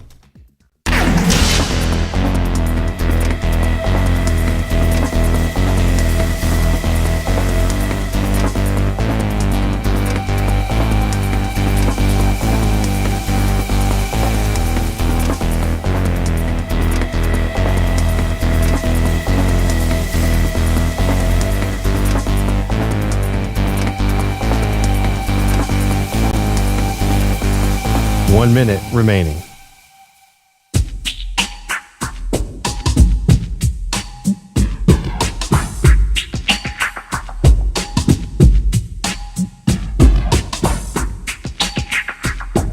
"45 seconds remaining.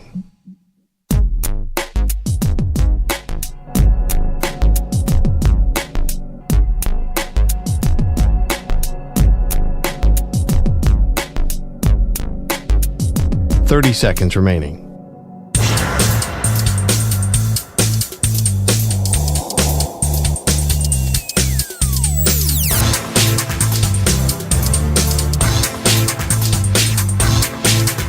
"15 seconds.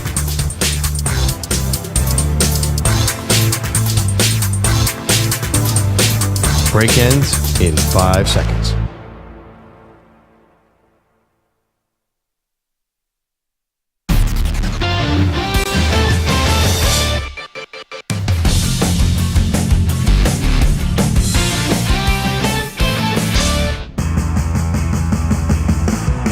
Zach's taking on the most polarizing issues in sports. Which side of the line of scrimmage will he end up on? Offside. Defense number 69. It's Onsides, Offsides with Zach Gelb. Alrighty, onside, offside time. Stu, what do we got cooking today?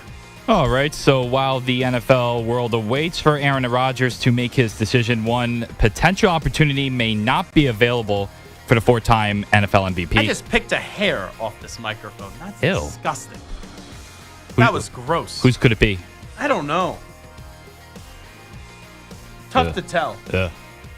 Really tough to It's tell. not ideal. It's not mine, I'll tell you that. Well, according to Michael McCarthy, Let me tell you, a bunch of animals that work here. it's not bunch the of cleanest of pigs. places. No. Jeez. I don't know, honestly, how much longer I could take some of the people around here that just the hygiene is terrible. You know, I'm not sitting here telling you, you know, I'm like a neat freak. But some people, you could just tell, have zero care for cleanliness around here. It's gross. Like, there's pizzas in the newsroom. The people that you could tell, like, pick a topping or cheese and then leave the slice in the box, like, there's 15 pizzas in the newsroom. Just take the whole damn slice. You got a lot of weird people around here, I'll tell you that. Yeah, it's like the people that cut the donut in half. It's just like, take the donut. There's like 40 donuts. Just take the donut. And also, it's a group setting. Yeah. You're not at home. You don't want to eat a whole donut, fine. Eat half of it, throw the other half in the trash. Or go downstairs. There's like 10,000 homeless people in the city. Go get the donut to someone. Don't just take half the donut and leave it there. And it's always, it wouldn't shock me if someone takes a bite and then leaves it. Because it doesn't, I know people, it's tough to rip some of those things.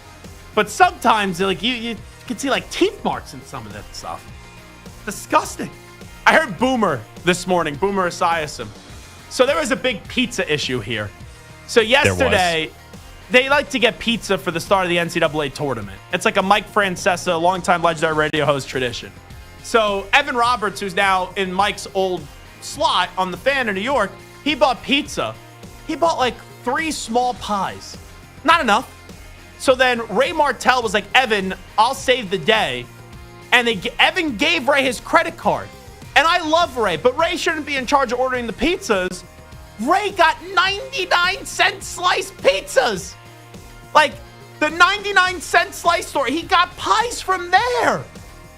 We have La Industry Pizza, which is one of the best pizza joints in the city, less than a half a mile away here. You have John's on Bleecker Street, marquee pizza places. The afternoon drive host of The Fan gave you your credit card. Run up a bill. Run it up. I'm getting pizzas next week. Sweet 16, I'm getting La Industry.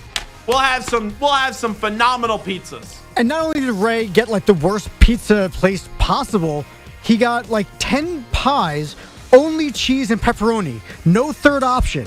Right? Like if you're going to get that many pies, get like cheese, a pepperoni, a buffalo, something else. Don't just get 2 options. Boomer today said he saw the pizza because, right, you get pizza here. That's how you know the pizza sucked.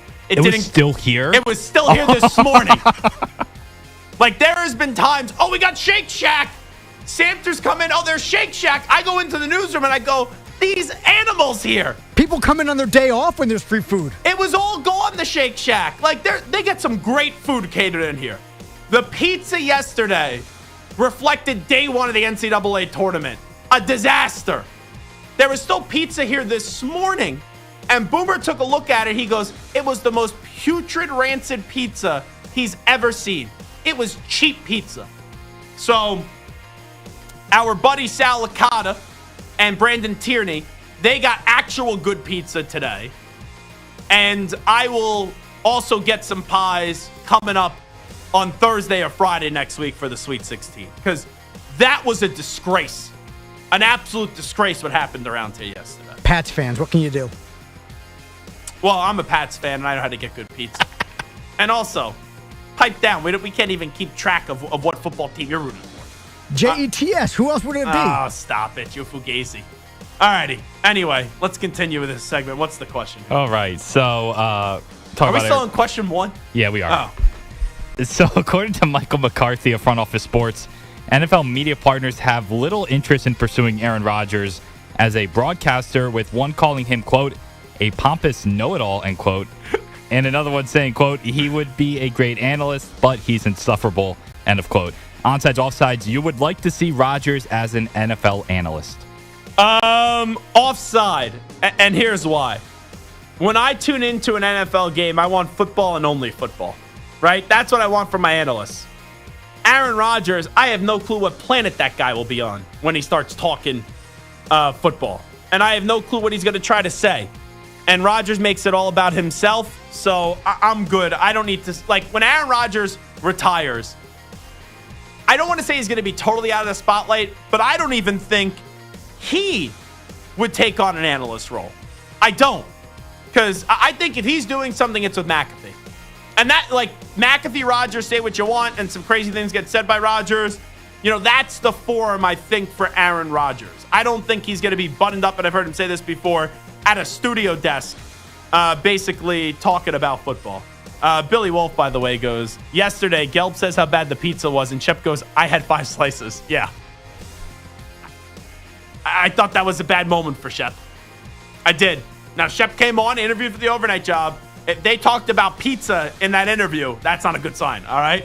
So, Shep talking about the slices he ate yesterday here, that was terrible-looking pizza.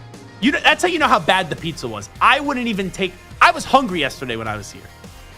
I wouldn't even take a bite out of that pizza. That's how gross that pizza looked. Next question. All right, so the NFL saw a resurgence in the ground game this past year, as well as the new running clock throughout the game. The 32 teams ran a total of 490 fewer plays in 2024 than in 2023. That comes out to be about 2 fewer plays per game. Onsides, offsides, fewer plays per game is actually good for the NFL.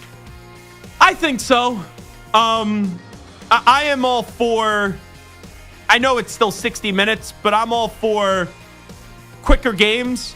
And I think when you have more plays, the game feels obviously a lot longer. And football, the length of it is already as long. It's already as long to begin with as it is. So fewer plays per game is actually good for the NFL. I think so on sides. All right, so the ACC, as we mentioned earlier in the show, had a brutal day one of the tournament as both of their teams who played, Louisville and Clemson, suffered big upsets.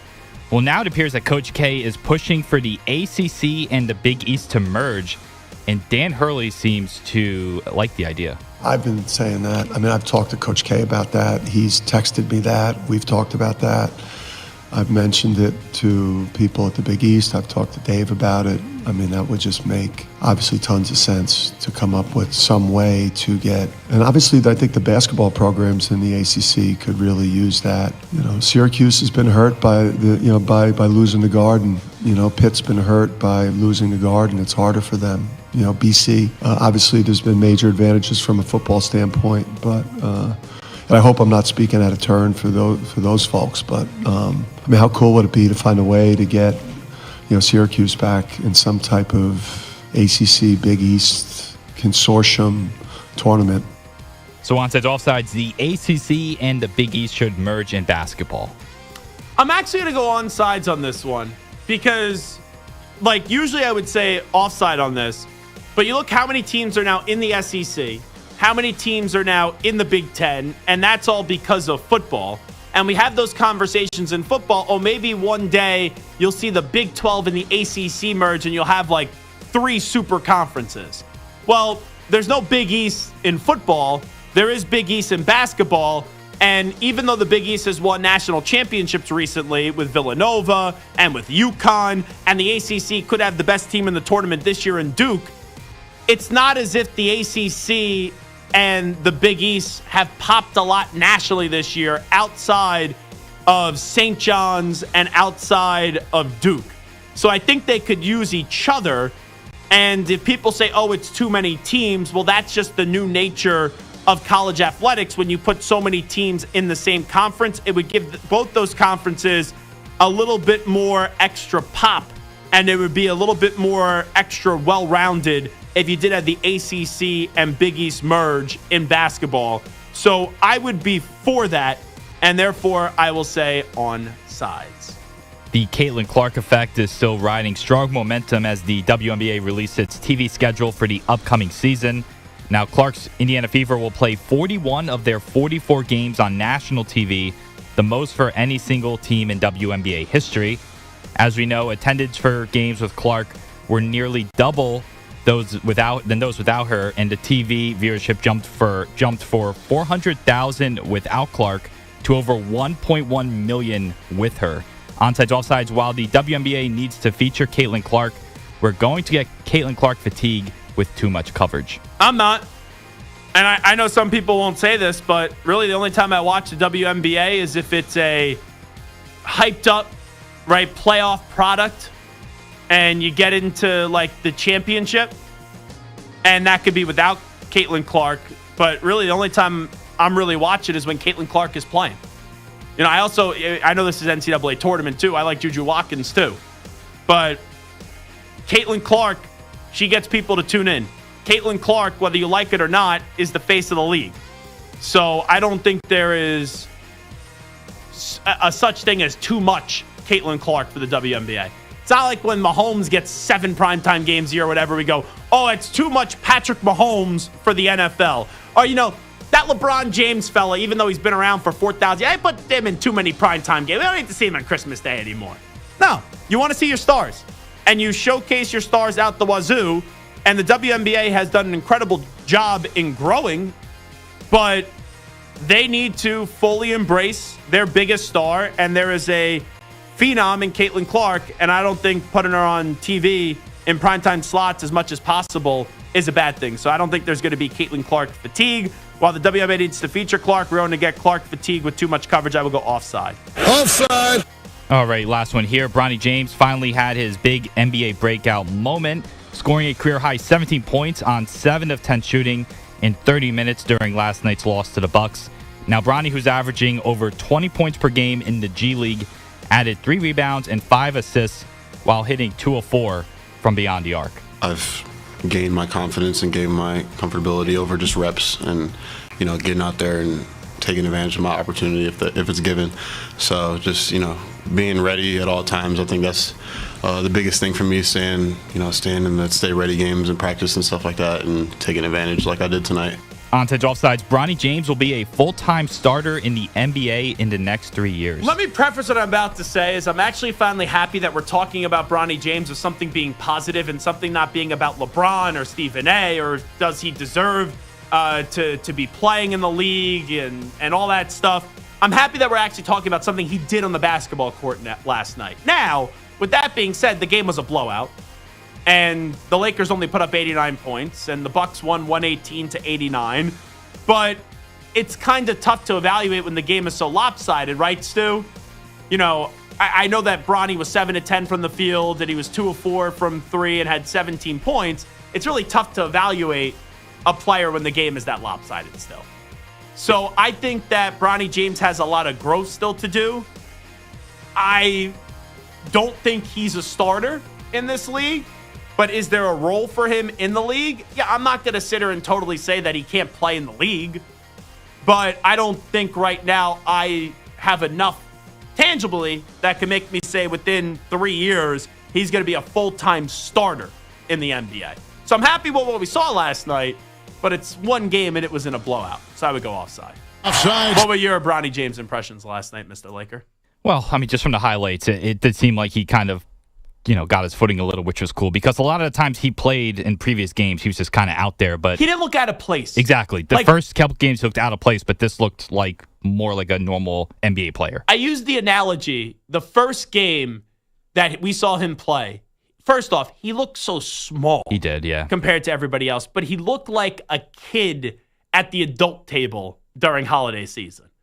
Last night, he looked like he at least belonged on the court. So it's a nice little baby step, but there's still a long ways to go. Now, Ak has high standards around here. Ak is the veteran. He has been here around here for a long time. Are you the longest tenured person? No, you're not the longest tenured person at the radio station. Yes, let's not talk about that. Yeah, but you're like a veteran. Everyone knows the Akster around here. So you've seen many different eras of our network and down the hall as well. And you've seen a lot of good food come through here. But the pizza yesterday I thought was embarrassing. I give it a B-. That's you being nice. Edible, not the best I've ever had. Good enough. Pizza, unless it's like it looked like cardboard. Unless, well, you know what? A lot of these places, though, by the time they get here and they have such a big order, unless it's like an experience place, like a Joe's, it's not going to be that way. So, I'm surprised.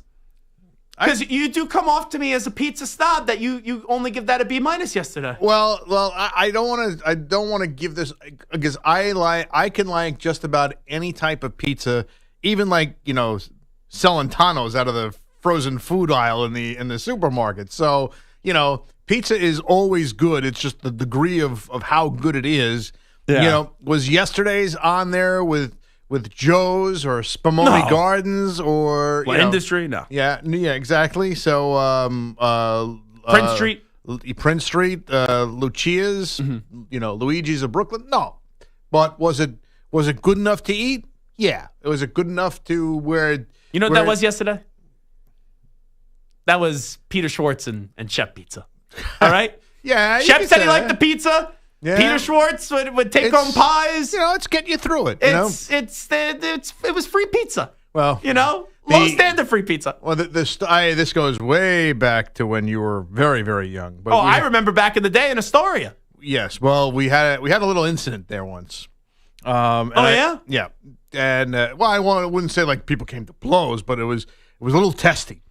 There was a personality who decided, I'd like to do something nice this year for everybody because Mike and Chris used to buy pizza. Okay. From the local place where I'd say that was probably like a C+ pizza. But it, you have your area of places that's limited. But in any event, so this person took it upon himself, and I don't know if they called. Do I know this person? Yes, you do. They still work here? No. Okay. This person, I don't know if they called him or he just knew of them and talked to them, whatever. Yeah. But they offered to bring pizza. And now their pizza is terrific. It's one of the well-known places. However, I'll just put it this way. It's very far from Astoria.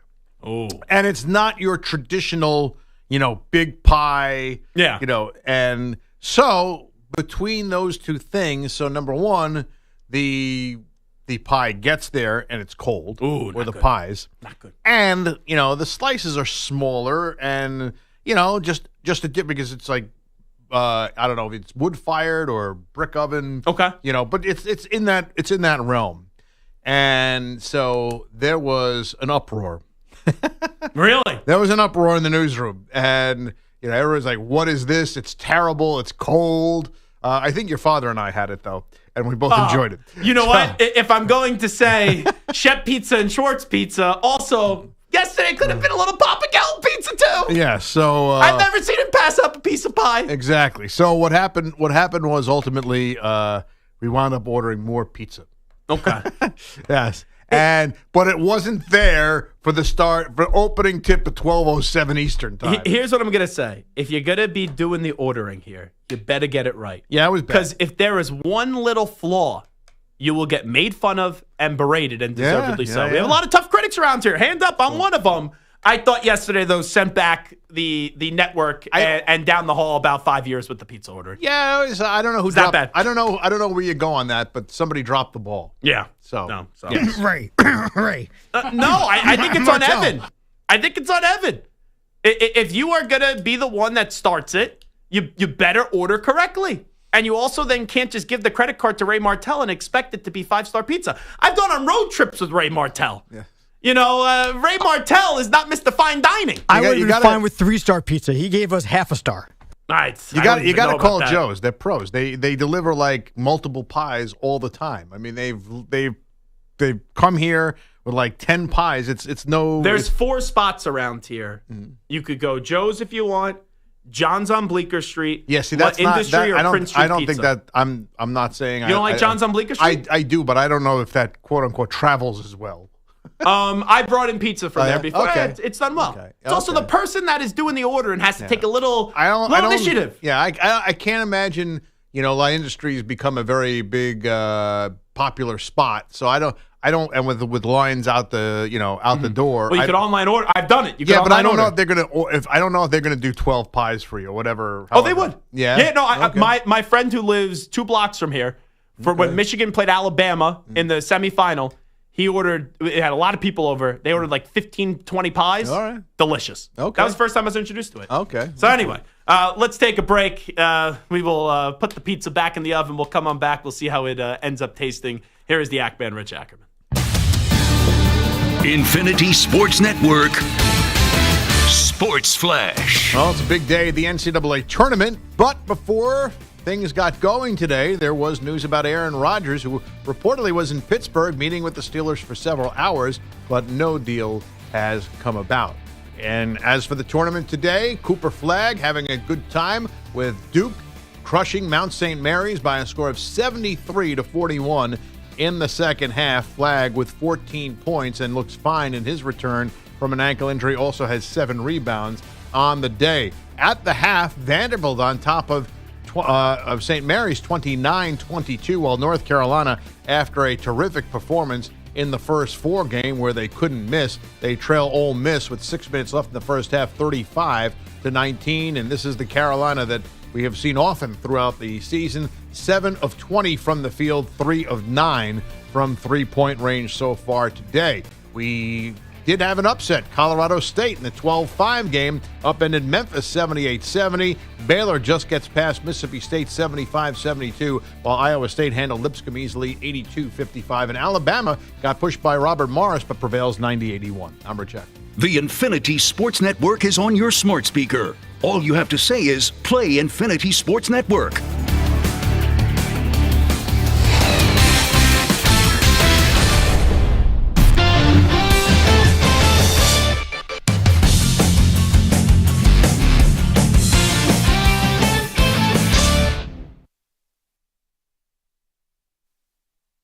You're in a 5-minute break.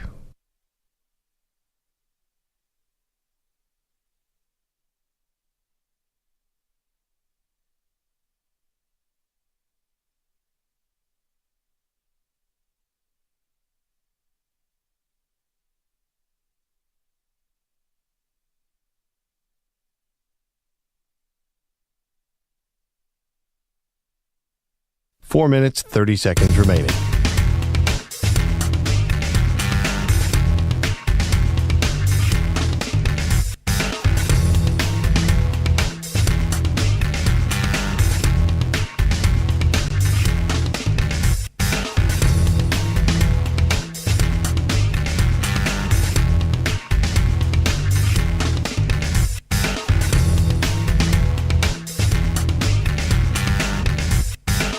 Four minutes remaining.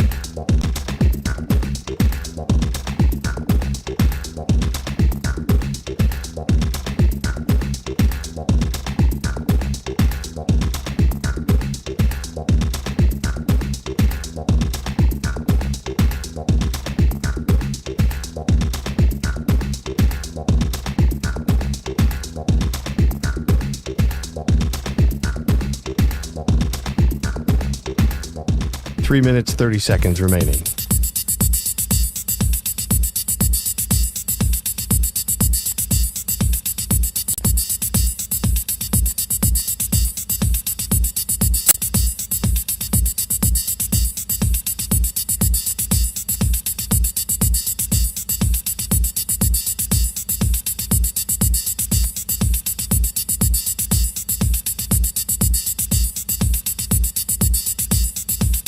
3 minutes remaining.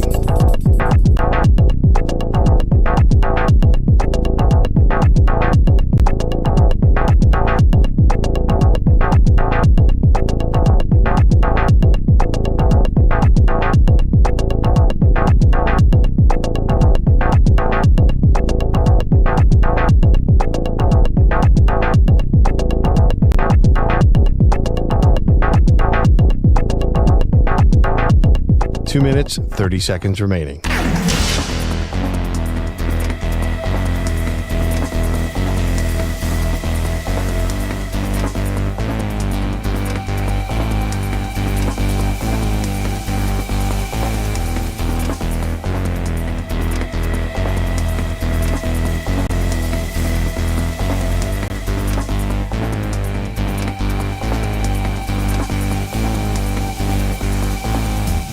Two minutes remaining.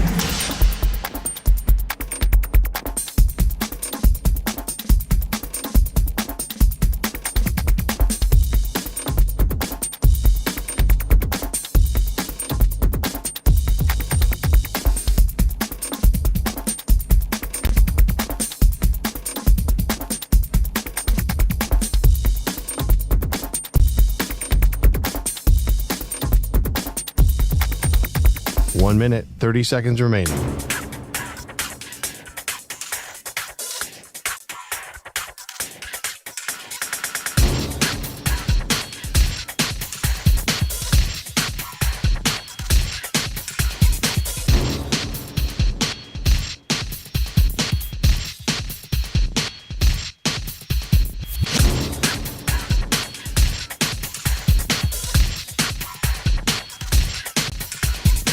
One minute remaining.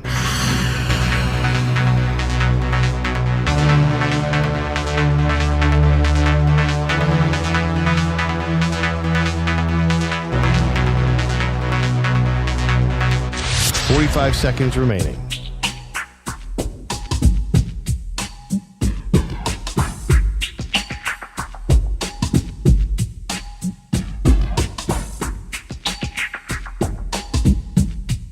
Thirty seconds remaining.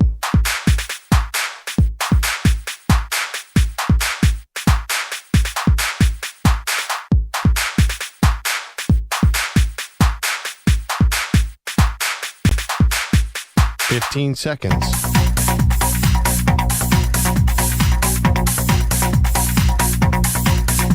Break ends in 5 seconds.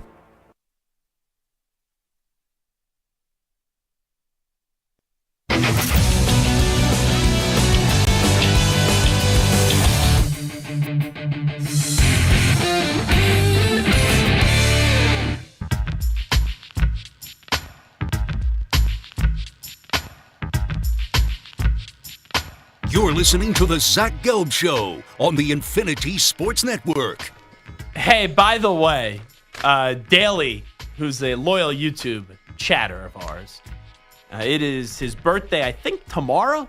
So a happy birthday to Daly. But he had a comment recently that almost, I wonder if Daly now has a tracker on me and if he could see me at all times. So the last 2 weeks, I've had wings twice. I had wings at this place called Mudville 9, which is like 15 minutes from here. Very good wings. Good sports bar. And then I went to Bar Coastal. Well, it's now called Plug Uglies, but I still call it Bar Coastal yesterday, which had these Kerryways wings, and they're delicious. And tomorrow, I'm actually making a trip to the Poconos and going to one of my favorite spots, which is a great sports bar, doing a day trip with a few of the fellas to BVH, Barryville Hotel, which is one of the best wing joints I've ever had. Like, they could be put in Buffalo and do very well in Buffalo. But Daly just wrote in the YouTube chat, and this is why I'm wondering if Daly now has a tracker on me. And Daly says, I do have a tracker on you, Zach, and everyone. So now this is getting creepy. But Daly said, have you ever had coffee and wings? It's crazy how good it is. No one markets them together. Toss in some good pizzas as an option. It's gold, Jerry, gold. Now, I have to admit something. And right, we're men. We don't lie to one another. The other week when I went to Mudville 9,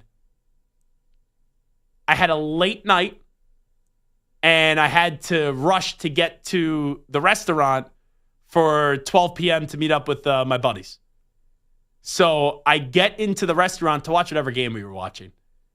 And I ordered wings, right? Because that's what this place is really good. They have good wings and burgers.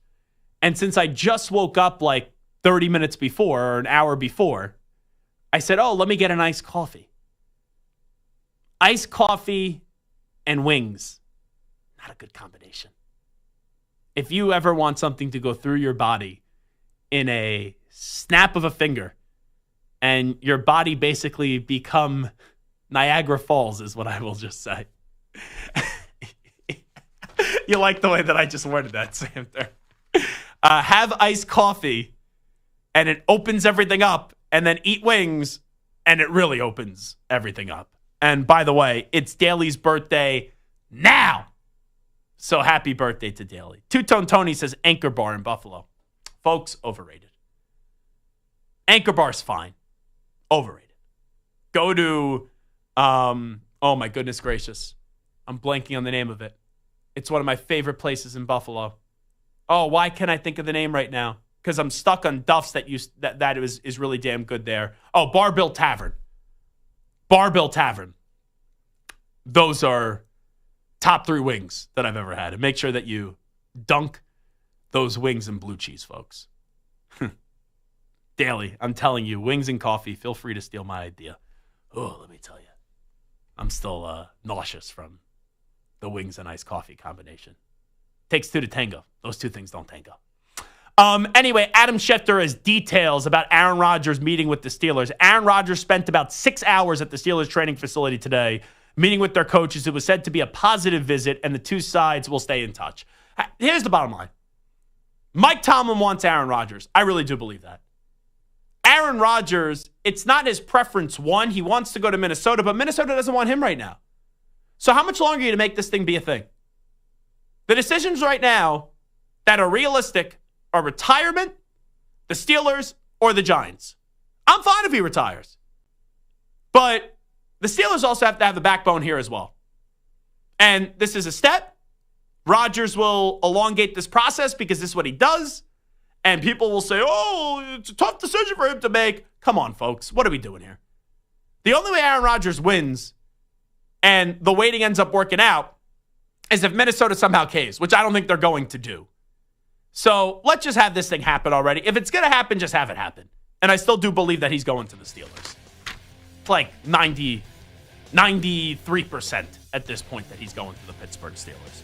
We'll take a break. We'll come on back. It is the Zach Gelb Show on the Infinity Sports Network. We'll do some potential future NFL stars next. We got some questions on that. And we'll also take a look ahead at Mel Kiper's latest mock draft. Ole Miss smoke showing, as Samter would say. North Carolina right now, 42-25. I think he meant smoking.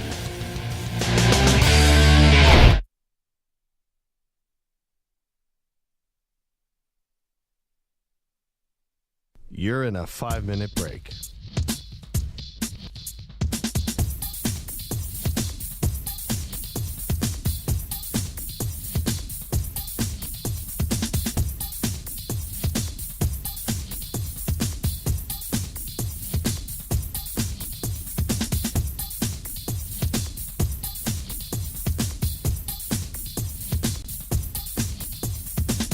Four minutes, 30 seconds remaining.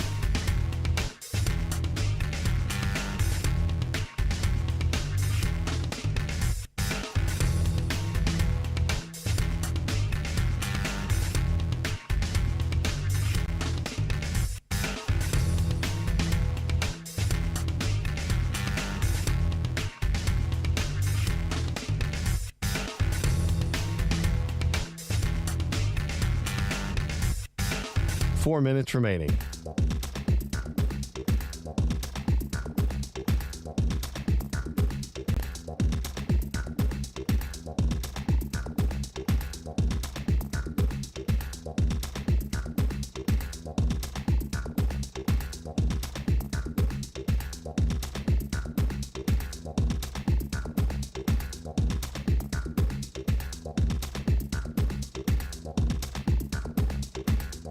Three minutes, 30 seconds remaining.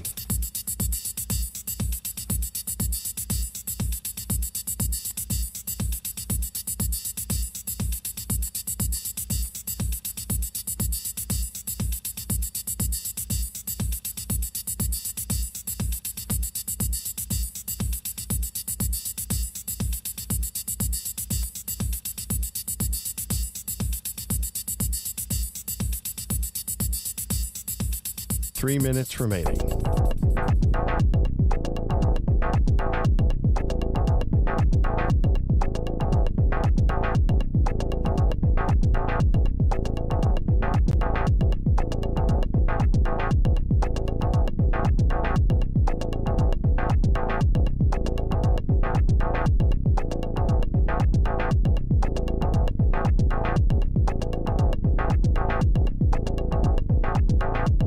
Two minutes, 30 seconds remaining.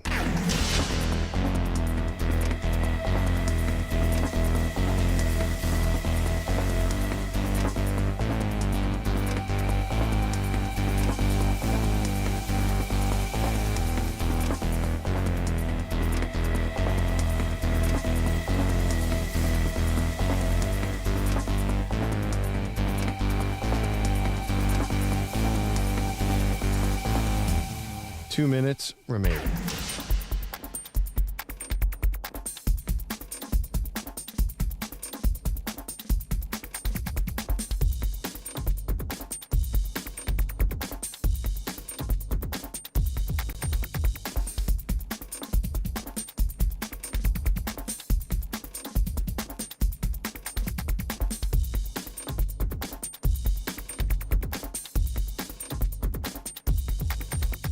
One minute, 30 seconds remaining.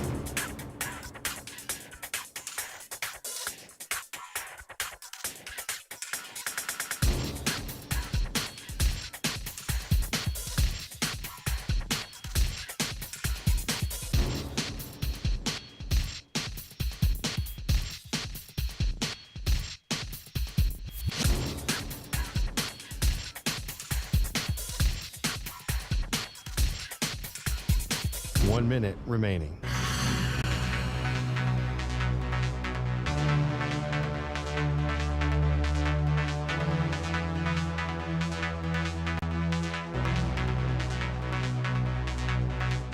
Forty-five seconds remaining.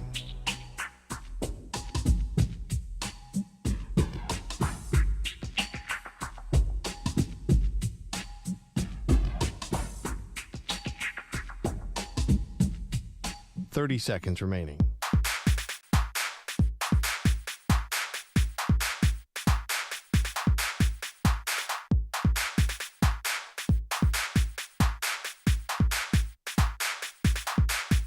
Fifteen seconds.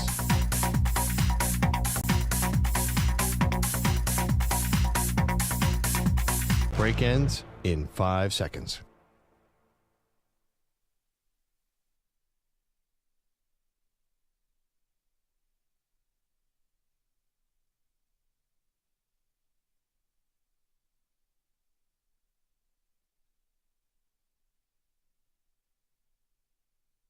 To infinity and beyond.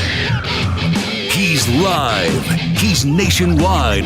This is the Zach Gelb Show.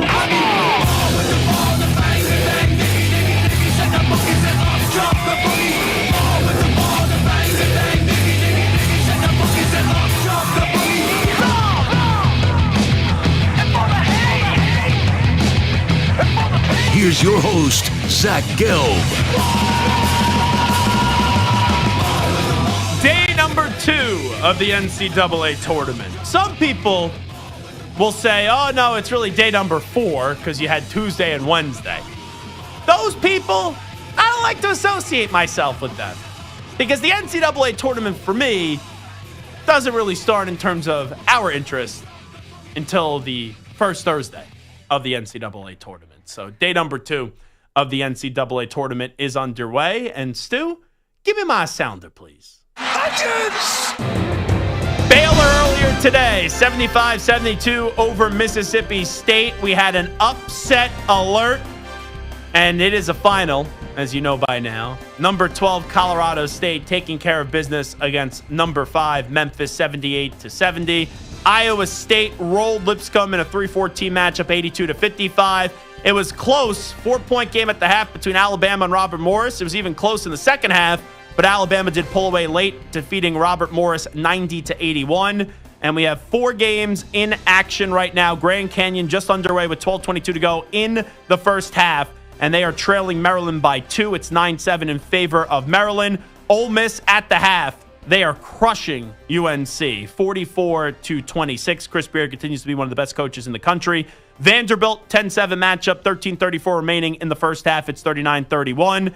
And Duke blowing out Mount St. Mary's, 84-46 with 3:44 remaining in this contest. And if you are a Cooper Flag fan, well, 14 points, 6 of 12 in this one from the field, and had 7 rebounds and 4 assists. Had a thunderous slam early, stuck the tongue out. So it looks like he's okay coming off the ankle injury. So that's our March Madness update. Nothing really crazy in terms of signature moments so far. Still to come as we will tip off the evening window at 6:50 p.m. Eastern Time. Florida, Norfolk State, 7:10.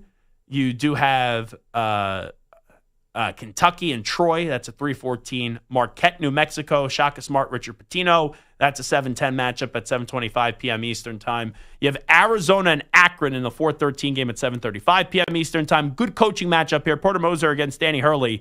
That's an 8-9 matchup. Huskies, the 8 seed. Oklahoma is the 9 seed. That's at 9:25 p.m. Eastern Time. Illinois, Xavier at 9:45. Michigan State, Bryant at 10 p.m. Eastern. And then Oregon and Liberty in a 5:12 coming up at 10:10 p.m. Eastern Time. Samter asked me a very good question today before the start of the show.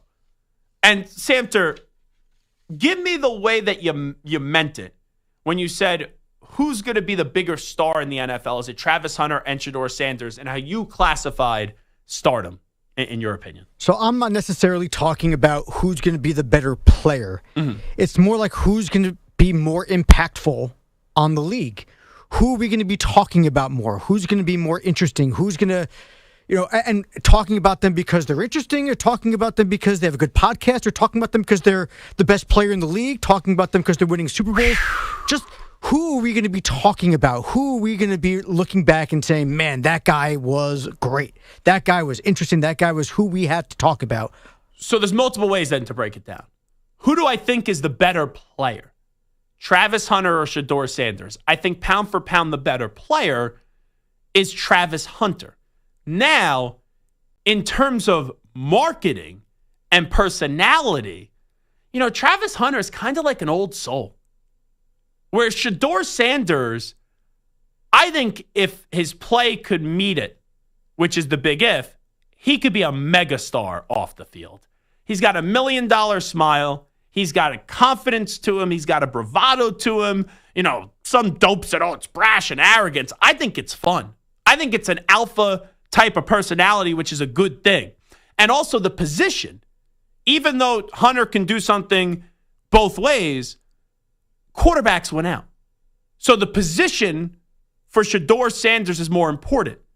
But without knowing where Shedeur goes, right? Because, who would have thought Bo Nix would have had the rookie season that he had? Is Bo Nix having that rookie season if he doesn't have Sean Payton? Probably not. So, there's some guys I think you could plug in anywhere and they could be stars. Jaden Daniels, I think you get plugged in anywhere. But look at Caleb Williams. He's supposed to be all that. Was in a bad situation last year where they had some talent, but the coaching staff was such a disaster, and Caleb Williams did not have a great season last year. So I'm still going to go Hunter over Shedeur, because Hunter, to me, is a great player. Now, is his body going to be able to hold up? How is the league going to use him? Because I don't think they're going to play him as much as Coach Prime did on both sides of the ball. I do believe most teams are going to say, and I know this is differentiated, but I do think a lot of teams are going to say corner first, then 17 plays or so a game on the 15 plays or so a game on the offensive side of the ball. You'll be like in the role of a gadget player, special packages for you, like a third down, like a third wide receiver, even though you could be a lot better than a third wide receiver on a depth chart. But what Travis does is so unique. And for Shedeur, I don't know what the ceiling is. I think he could be good. I don't know if he could be great. I don't know if he could be elite. I do think the better talent does win out.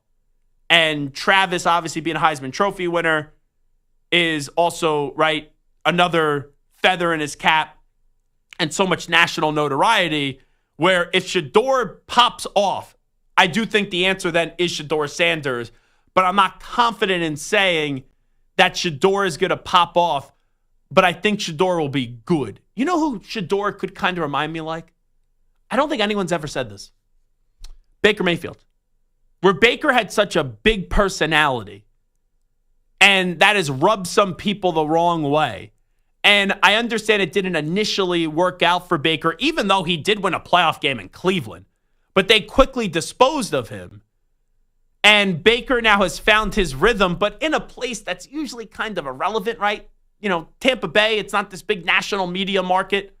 I know people in Tampa Bay won't like that. Now, they've been successful. They've won 2 Super Bowls, right? We saw them one with Brad Johnson and John Gruden and all those great defensive players, and we saw them win one with Tommy Brady. But I do think there's some similarities in Baker and Shedeur where I don't know if either will ever be elite. Baker has done a great job the last 2 years, but it's all about fit for those guys. But if they play well, you know the personality of Baker. And even though Baker has a big personality, I think Shedeur has a bigger personality. So I do think there's some similarities in what those 2 quarterbacks could be. Obviously, Baker ended up being a number 1 overall pick, but that did catch a lot of people by surprise. And Baker, right, was originally a walk-on, all the transferring to. Shedeur had, first went to Jackson State, then Colorado. It's not like he played for a big-time program. Now, Baker eventually did play for Oklahoma, which is a mega program and won a Heisman Trophy. But I do think that those 2 players are, I'm not saying in play style, but just the way that we talk about them are similar and how they're pretty good in both being the alpha. But, is Shedeur going to be able to find that success quickly, or is it going to have to be bouncing around until you end up finding that right situation? So let's continue off of this. Give me a few players here, Samter, where you're going to ask me who's going to be the bigger star in the NFL. All right, well, let's go to a position that we don't talk about that much, the tight end. Who do you think is going to be the bigger star, Ty Warren or Colston Loveland? Tyler Warren. I think Tyler Warren's the better player. Colston Loveland, to me, and I know Michigan didn't throw the ball this past year a lot, and he got injured towards the end of the season.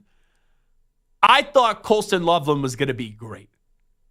In college, I just saw Colston Loveland be good. Tyler Warren was the best offensive player for Penn State last year. And they had 2 excellent running backs. Drew Aller, I know he didn't play great up against Notre Dame. He was god-awful. But Drew Aller is a good quarterback in college football. And emphasis the word good, not very good, not great, not elite. Tyler Warren was really the first person you thought of the offensive side of the ball. And also how they use him down. Like, how sometimes they do those direct snaps to Travis Kelce? That's what they do to Tyler Warren at Penn State. And I think he's more than just a tight end. I've just seen more out of Tyler Warren at a high level compared to Colston Loveland, so I'll rock and roll with Tyler Warren. All right, now we know you love this guy. Ashton Jeanty, clearly the best running back, or Damari Hampton? So Omarion Hampton is someone to me that we had Mac Brown on, and Mac Brown, who coached Ricky Williams, said he's the most talented running back he's ever coached. Omarion Hampton, that's what he said in the offseason. I even said, hey, coach, you're Coach Ricky Williams. Like, what are we doing here? And Max still doubled and tripled down on it. Omarion Hampton last year was a better running back catching the ball out of the backfield. Like what he did catching the ball out of the backfield, Jeanty had some injuries. We had Dirk Cutter on. They didn't want to get Jeanty the ball for whatever the reasons were. I've seen enough, though, from Jeanty in pass protection and also going back to not this last year, but the year before it, where he did catch the football more, where I just think Jeanty, even though Omarion Hampton looked like a more well-rounded back last year, Jeanty is the more explosive, and he's the better player, and I'm not concerned with him catching the ball out of the backfield. I just think it was the situation he was in last year. So I think Omarion Hampton should be a first-round pick. And I don't think the gap is as big as others, but I do think Ashton Jeanty will be the bigger star. So I'll go Ashton Jeanty. All right, now, how about the duo of the Georgia edge rushers, Mykel Williams or Jalen Carter? Oh, that's a good question. At first, I was thinking Jalen Pierce from Tennessee, but I've been seeing him dropping slightly. You mean Jalen Walker, you mean, right? I'm say sorry. Jalen Carter? I meant Jalen Walker. Yeah. I'm going to go Jalen Walker. Michael Williams, we talked about this the other day. I think it was Jeremiah who had him falling to 29th in the draft, which I don't think he's going to fall that far. And, it's kind of weird when these Georgia edge rushers are there. Like, Trayvon Walker, they were sold on him being the number one pick based off potential. I'm like, I saw him more at Aiden Hutchinson.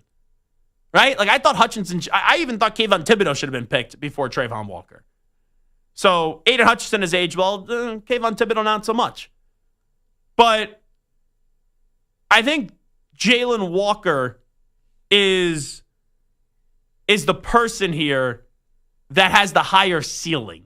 So, I will end up going him instead of Michael Williams. All right, let's go to the receivers. Emeka Egbuka or Tratora McMillan out of Arizona? I think Ibuka's underrated. If he doesn't go in the first round, I think that's a mistake. I do think he'll end up going in the first round like 23, 24. He's a very good wide receiver. There's just so many great wide receivers at Penn State. Like, look at it. He's been there. I know he's been there for more than just this. But just the last 2 years with Jeremiah Smith and then also Marvin Harrison Jr. And I thought Marvin Harrison Jr., right, was a great wide receiver prospect and then some. And now 1 year in, we just saw what Jeremiah Smith just did. So Egbuka, though, at one time was supposed to be like that guy at Ohio State. He had a wonderful career with the Buckeyes, don't get me wrong. So I do think Egbuka is underrated. But McMillan, to me, I think has more number one wide receiver star potential than Egbuka. Like, I think Egbuka has been in that role where he could look like a one. And yes, he had two guys that were there that were clearly number one, so maybe he's better than what the way that he's getting talked about. But I think we'll see flashes of him being a number one, and then other games where he's a two. I think he kind of grades like at that 1.5, where McMillan, I know it hasn't always proven to be true what the projections are, and this has changed a little bit. But for most of the year, he's been projected as a top 10 pick in this draft. So I think there's a higher ceiling with McMillan. So I'll go him. Now let's go to the quarterbacks. Forget about Cam and Shador. Let's move back a little bit. We've had a lot of conflicting opinions about who the number 3 quarterback is. Jackson Dart or Jalen Milroe? Who do you think is the bigger star? I don't like either. And that's not an answer. Well, one I know. or the other. I wouldn't. I've said this before. I wouldn't use a first round pick on either. But if you're asking me who has bigger star potential, it's Jalen Milroe. And Jalen Milroe gave us a moment this year up against Georgia. Now, unfortunately, that was the peak for Jalen Milroe. And Milroe's one of these guys, when he's on, lights out. But he's not on enough. And when he's off, it is way down here. For Jackson Dart, Christopher Mad Dog Russo used to say compiler. Like, he's a compiler. He played in a great system. He's a good player. But what was the memorable moments from his year this past year? He had very good stats when you look at Jackson Dart. But even in the Ole Miss game where they beat Georgia, they didn't win that game because of the offense. They won the game because of the defense. And I know they missed a field goal at the end, but that game was not good up against Kentucky. And the Florida game, multiple opportunities, and he was awful. So Milroe is not a better thrower of the football, but he's a bigger quarterback. We know what he could do running the football. If he could just find some consistency in his game, I do think Milroe has the ability to be a bigger star. Like, Dart, to me, doesn't have star potential. He could just be like a guy that hangs around the league and is good. Is solid, is fine. This could be disrespectful to Derek Carr because I think Derek Carr is a better player than Jackson Dart, but I think Jackson Dart could be very Derek Carr-ish. It's like, yeah, you could do worse, but you could do a lot better. And maybe there's 1 year where he puts it all together where you're like, oh, that's a star quarterback, but all the other years he's like, yeah, all right, he's just there. He's racking up stats, and that's about it. So I think Milroe has a higher ceiling, and I think he has the ability to be a bigger star, even though both those players I don't believe are gonna be quarterbacks in this league that we're going to be sitting here saying that they're very good for a long period of time, if at any time at all. All right, so the last one, we go a little bit farther down on the quarterback list. We had Aaron Murray on the other day who was telling us kind of a grouping of quarterbacks kind of towards the back end, middle of the draft. What about Quinn Ewers or Kyle McCord? Whew. Now, Kyle McCord got ran out of town at Ohio State. And I know people say that's unfair. I didn't think it was unfair. Now, you could question at the time, did you think Will Howard was that big of an upgrade? That's a different conversation. Will Howard ended up winning a national championship. Could Kyle McCord have done what Will Howard did this year at Ohio State? I do believe he could have. But I was always saying, hey, I thought Ohio State was going to get Cam Ward in the transfer portal last year. That was where my mind was at. McCord had a very good season at Syracuse.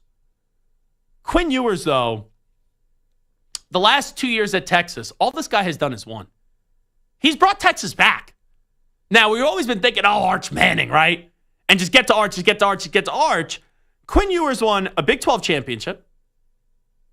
And in the first year in the SEC, they were in the championship game. And we saw Texas get to the college football playoff 2 years in a row. So,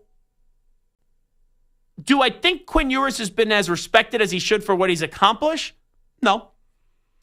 Do I think Quinn Ewers is going to be a great pro quarterback? No. Do I think Kyle McCord's going to be a great pro quarterback? No. Because at the big spot, Kyle McCord didn't live up to the hype. Quinn Ewers has been more than good in the big spot of Texas. So if you ask me who has the potential to be a bigger star, I think it's Quinn Ewers over Kyle McCord. That would just be me. Alrighty, Zach Gelb Show, Infinity Sports Network. Real quickly, I saw Mel Kiper came out with his latest mock draft. Cam Ward, number 1 to Tennessee. Abdul Carter, number 2 to Cleveland. So he has the Brownies. Here we go, Brownies. Here we go. Hoo, hoo. Passing up on Shedeur Sanders. And teaming up Myles Garrett with Abdul Carter. Whew, talk about a nightmare 1-2 punch. Shedeur Sanders to the Giants 3. Travis Hunter to the Patriots 4. Mason Graham to the Jaguars 5. Ashton Genty to Stu's Raiders in at number 6. This is following our draft from yesterday to a T right now through the first 6 picks. Oh, my God, you're right. Yeah, because I took Cam Ward, then you took Abdul Carter, then I said Shedeur Sanders, then you said Travis Hunter, and then I did pick Mason Graham, and then you did go Ashton Genty. Oh, my God. And I had the 7th pick, right? Yeah, you had the odds, yeah. And I'm pretty sure I took Tyler Warren. You did. So that was Tyler Warren 7, Jalen Walker 8 to the Panthers.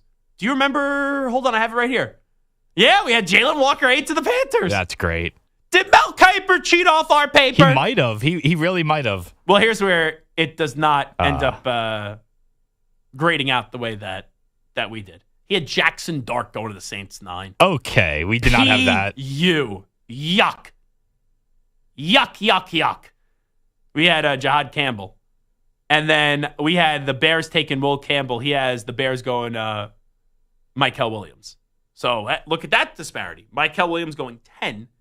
Daniel Jeremiah had him going I think 26 or something like that. Would Jackson Dart 9 to the Saints be more of a shocker than Bo Nix to the Broncos last year? I think the better question is it more of a shock of Michael Penix Jr. 8 to the Falcons?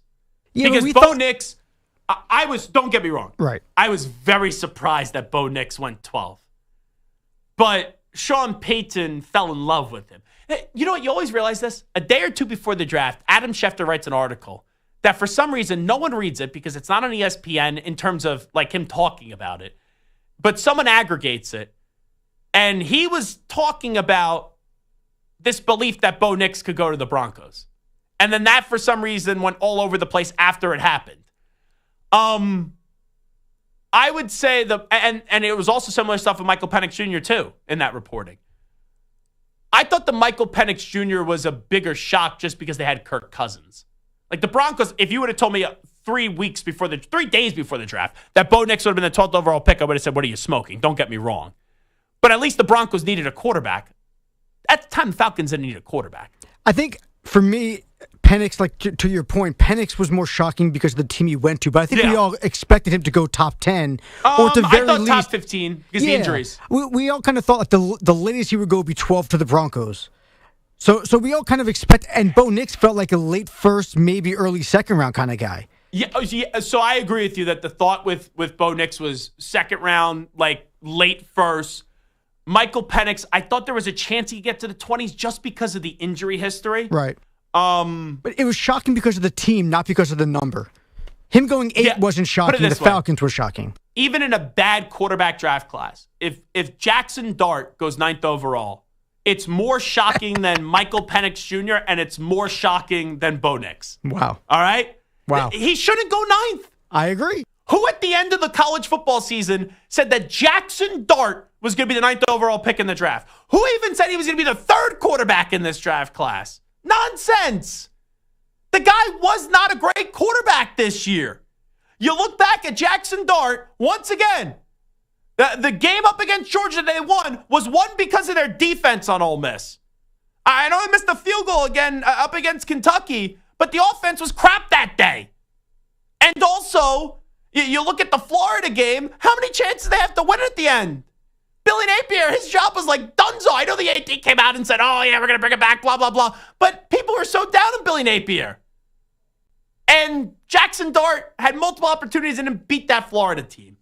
So you got to show me something more. I know his stats are good. You know, a lot of quarterback stats could be good in Lane Kiffin's offense. But I'm sorry, Jackson Dart being the 9th overall pick in the draft, if Mel Kiper's right on that, you know, I'll slam my head into a wall. Like, no, Can I get that in writing? No, that's not me saying like, oh, I'll do a show in my underwear or something. Like, I'm literally going to slam my head into a wall. Because, like, it just doesn't make any sense to me. I'll be irate and I'll just be furious because it's like, what are you doing? The Saints haven't had a quarterback since Drew Brees. And that's the big move you're going to make? That's the big move. Hey, maybe Kellen Moore is a quarterback genius. Maybe it is. All right, we'll take a time out. Zach Gelb Show, Infinity Sports Network. You're in a 5-minute break.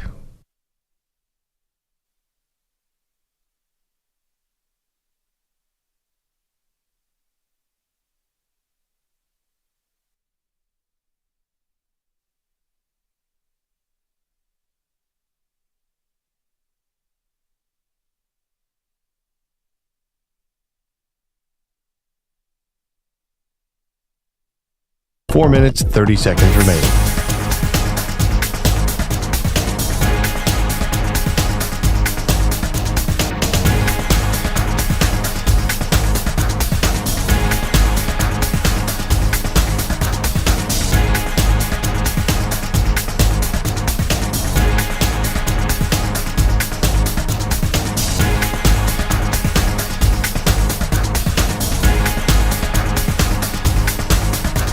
Four minutes remaining.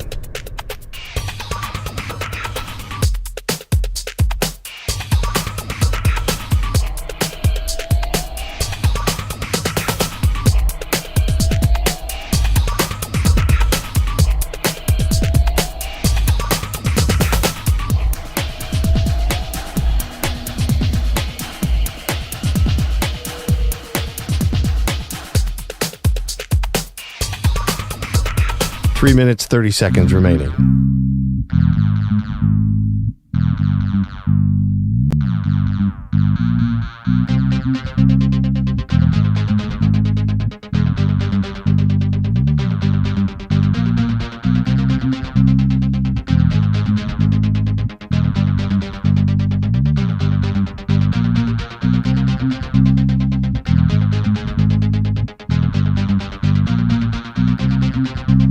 Three minutes remaining.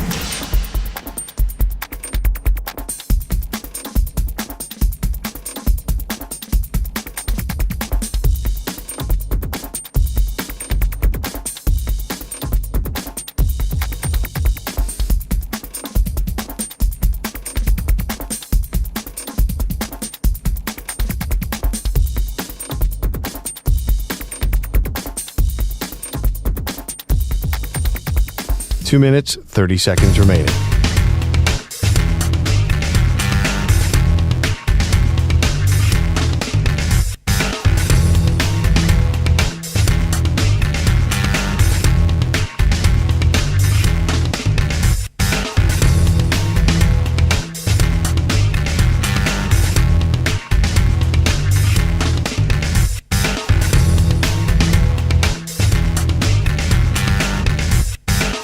2 minutes remaining.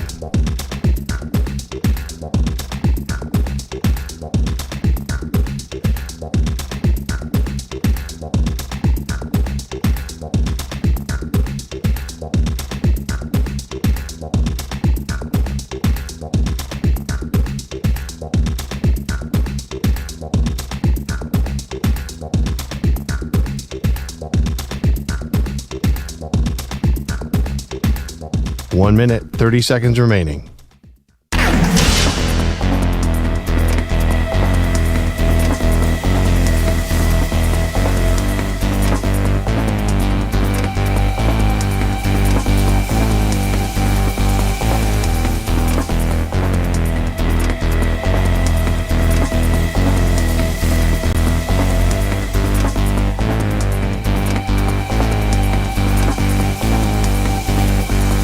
One minute remaining.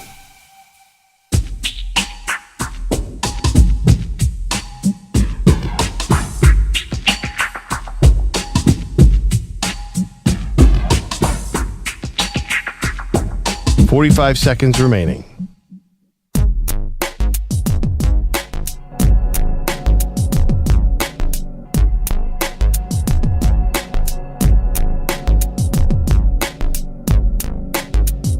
.30 seconds remaining.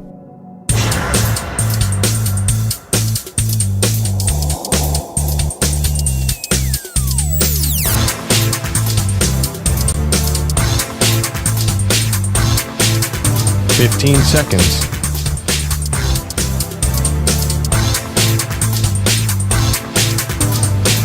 Break ends in 5 seconds.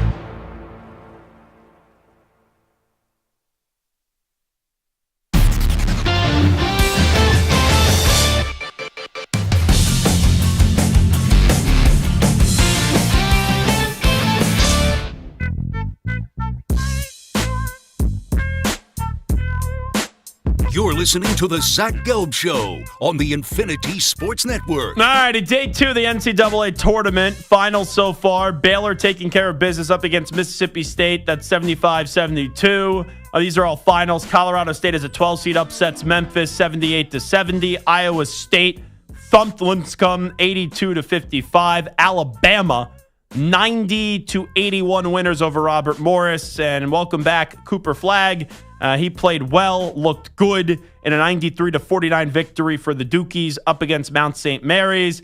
And we have 3 games still in play right now before you get to the night window. Maryland up 39-22 up against Grand Canyon. Ole Miss blowing out North Carolina 52-32. And with 2:43 to go, you have St. Mary's and you have Vanderbilt 53-50. Now, I may need some assistance from the other side of the glass, and I hate to do this. The remote for the TVs is over there. I need someone to get the remote because St. Mary's Vanderbilt is coming down to the wire, and there's 2:43 left, and this is on True TV. Now, finding True TV, we make this joke all throughout the years, is a disaster. So I need to just make sure that we get that channel on True TV because we got 2:43 left, and we got St. Mary's and Vanderbilt in a 7-10 game, and St. Mary's is up by 3, 53-50. So this is always the fun part, trying to find True TV, as we did have UNC and Ole Miss was on, but that game is a blowout right now. So always time for a comeback. Stop it. It's a 20-point game. You know, it's not. I've seen crazier things happen. We saw that against Duke. I've seen crazier things happen. But with that being said. Not today. And thank you, Samter. Attaboy, Spider. Attaboy. You don't get it for that. But anyway, the takes about Hubert Davis after this one are going to be interesting to me. Because going into this tournament, the UNC fan was down on Hubert Davis, and everyone's attacking, right, UNC for getting in. So there's a little rallying cry. They blow out San Diego State. And I said after that one, how they emphatically just beat down San Diego State. I wondered if they're going to be able to recreate that up against Ole Miss, where they could go win another game. And we all know how excellent coach Ole Miss is by Chris Beard. And now this is a 53-34 game with 15:35 to play. The Hubert Davis run so far, replacing Roy Williams, they get to the championship game in year one, should have won it, you could argue. They did not, though. Then year number 2, you missed the NCAA tournament. Then year number 3, you're the regular season champions in the ACC, which I think a lot of people forget about, and they end up losing in the Sweet 16. Now, they were a number 1 seed, so you lose in the Sweet 16. They got upset by Alabama. It was a good team. They're number 4 seed Alabama. And then this year, a lot of people feel like you didn't belong in the NCAA tournament, but you got in. Like, I'll be real. Did I think that you could make a case for somebody else over UNC? Yes, we talked about that. Did I think putting UNC in was like the bloody murder that people were trying to make it out to be? No, I did not. I would have put West Virginia in over UNC, but I was not irate about UNC getting in. But if UNC doesn't come back here, I feel like we go when we had Roy Williams on, and Roy Williams, right, it was his choice to get Hubert Davis as the coach, and he came on and he made a passionate plea to UNC fans why Hubert Davis is still the right guy. I think the people that were questioning him then are still going to be questioning him. They beat, in the first 4, they blew out San Diego State. All right, it was a little, no one knew what they were talking about. But if you don't, find a way to come on back here and at least make this a respectable game, and even so, I still think there's a lot of people and deservedly so are going to continue to doubt Hubert Davis. But, he's not going anywhere for now. Now, if they miss the tournament next year, it could be a different conversation. And we saw, right, Kyle Neptune get 3 years at Villanova, never made the NCAA tournament, and he got axed, and that was deservedly so. I don't think that Hubert Davis should be fired yet, but he does enter next year with a lot of attention and a lot of pressure on him. It's going to be fascinating to see what he's going to end up doing, for you boys at Chapel Hill. We'll see. I think there's still, a good rope for him. I definitely think maybe that's a poor choice of words, but long leash. Yeah, I didn't want to use that one either. Yeah. But look, I don't think he's going anywhere. Obviously the extension, these things can obviously change, but he's Carolina. They don't like to make changes down there. They like to give people a long run. They like to be patient. The other question is, again, if not him, then who? And I don't know who that person is right now. Look, I'm okay with Hubert Davis. I do think he's a good coach. I think the biggest criticism right now is roster management this year. They did not put together a good team. Some of the transfers they took in did not live up to expectations. He has a very small team and one that does not shoot the ball well. Also, when we get into the coaching cycle, John Fanta, by the way, everything he said so far with us earlier in the week, he has been spot on. You could tell he was not believing in Chris Collins being the next head coach. I never bought that either. Of Villanova. I thought it made sense for Collins, and I could see why he wanted it, and I could see why Nova would be interested, especially with his ties to the Philadelphia area. But he's going to be staying at Northwestern on a new contract. And Fanta also said that he thought that Ryan Odom would get either Virginia or Villanova. Well, according to Pete Thamel, this came out about a half hour ago, VCU coach Ryan Odom has emerged as the target for the Virginia job, and a deal is expected to come together in the upcoming days, sources tell him and Jeff Borzello. He left VCU, Utah State, and UMBC to the NCAA tournament. He led, VCU, Utah State, and UMBC to the NCAA tournament in his career. So that's what we got cooking on that front in the coaching world. And St. Mary's and Vanderbilt. Ooh. Could we get a little buzzer beater here? You got to hit the free throws. So this is 58-56 with 27.7 seconds remaining in this game. And St. Mary's just missed the front end of 2 shots. So we will see if they hit here. You would hope so. I know so. Oh, you have the tracker that's up there? Like, what? Fun. Don't ruin the result here. Yes. All right, as Zach knows, Nostradamus right there. 59-56, and now there's going to be a timeout with 27.7 seconds remaining in the ball game. So you have potential, 27.7, you can still go for 2 and then foul and then get the ball back. We'll see if they end up taking a 3-point shot here. But we got a good one, maybe coming down to the wire with a little fun ending here. Carolina's down to 15. Uh-oh, here come the Tar Heels. Here come the Tar Heels. Plenty of time. Plenty of time. Plenty of time. 20 points is not insurmountable in college basketball. 15 with 13:25 left. Yeah. What are you doing? Your update right now? They get a little hot the way they can play defense. I've seen it before. Yeah. And as I said, I'm a fan of Hubert Davis. Let me tell you, Ack is going to be peacocking around here if UNC comes on back and wins this game and defeats Ole Miss. We'll come on back with a news brief. Here's with the latest Infinity Sports Network Sports Flash. The Ack Man, Rich Ackerman. Infinity Sports Network Sports Flash. And we interrupt this tournament update to give you the update on Aaron Rodgers, who was reportedly in Pittsburgh today and met with the Steelers for several hours, but no deal imminent at this time. Kenneth Sims, the number one pick in the 1982 draft, has sadly passed away.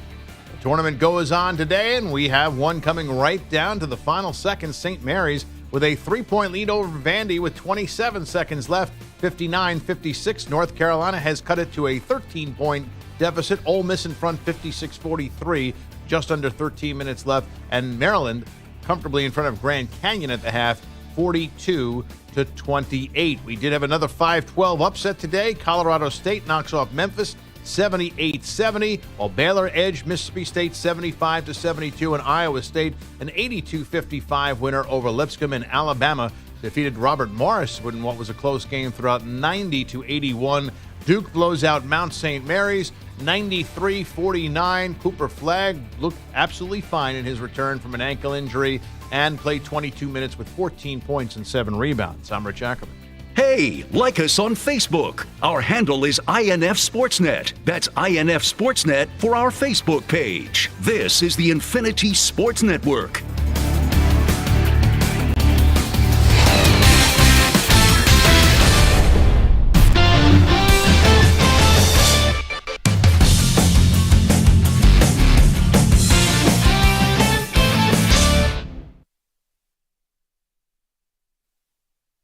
You're in a 5-minute break.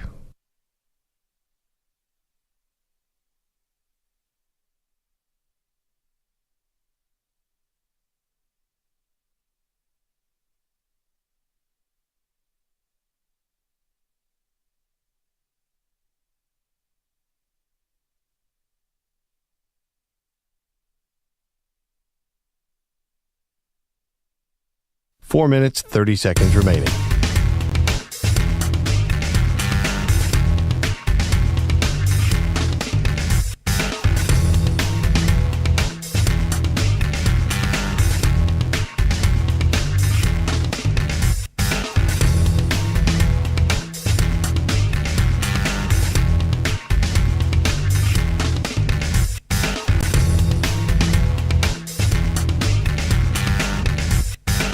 Four minutes remaining.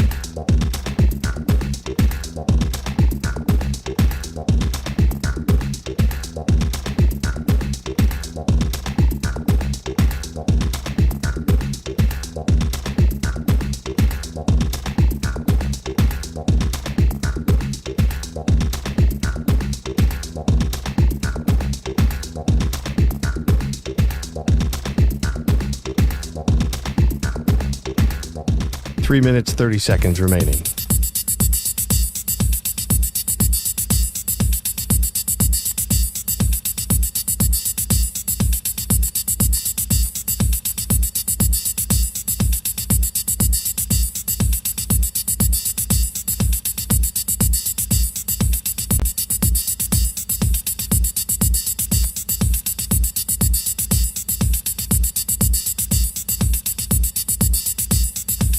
Three minutes remaining.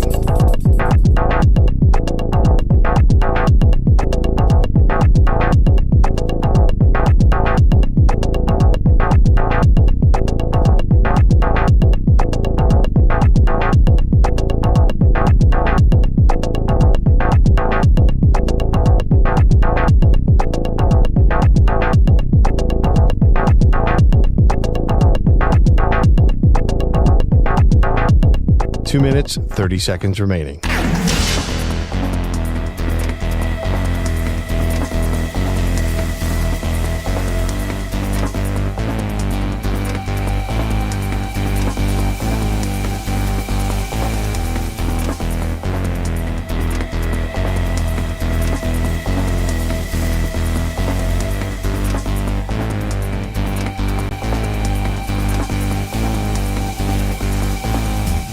2 minutes remaining.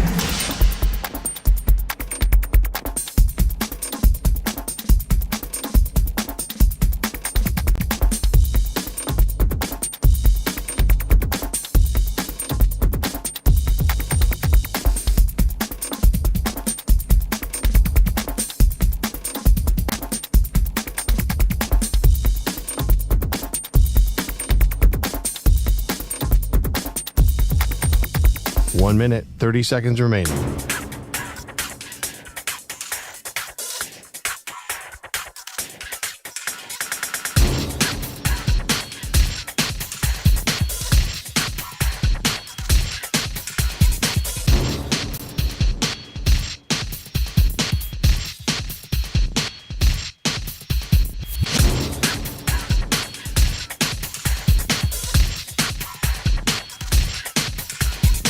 One minute remaining.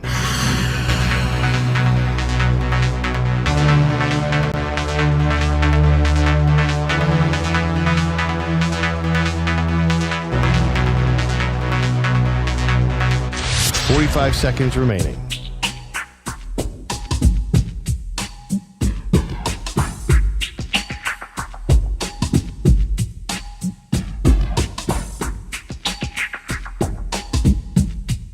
Thirty seconds remaining.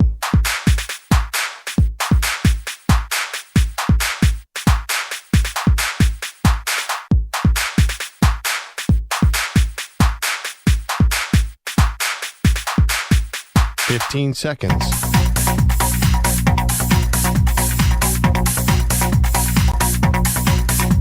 Break ends in 5 seconds.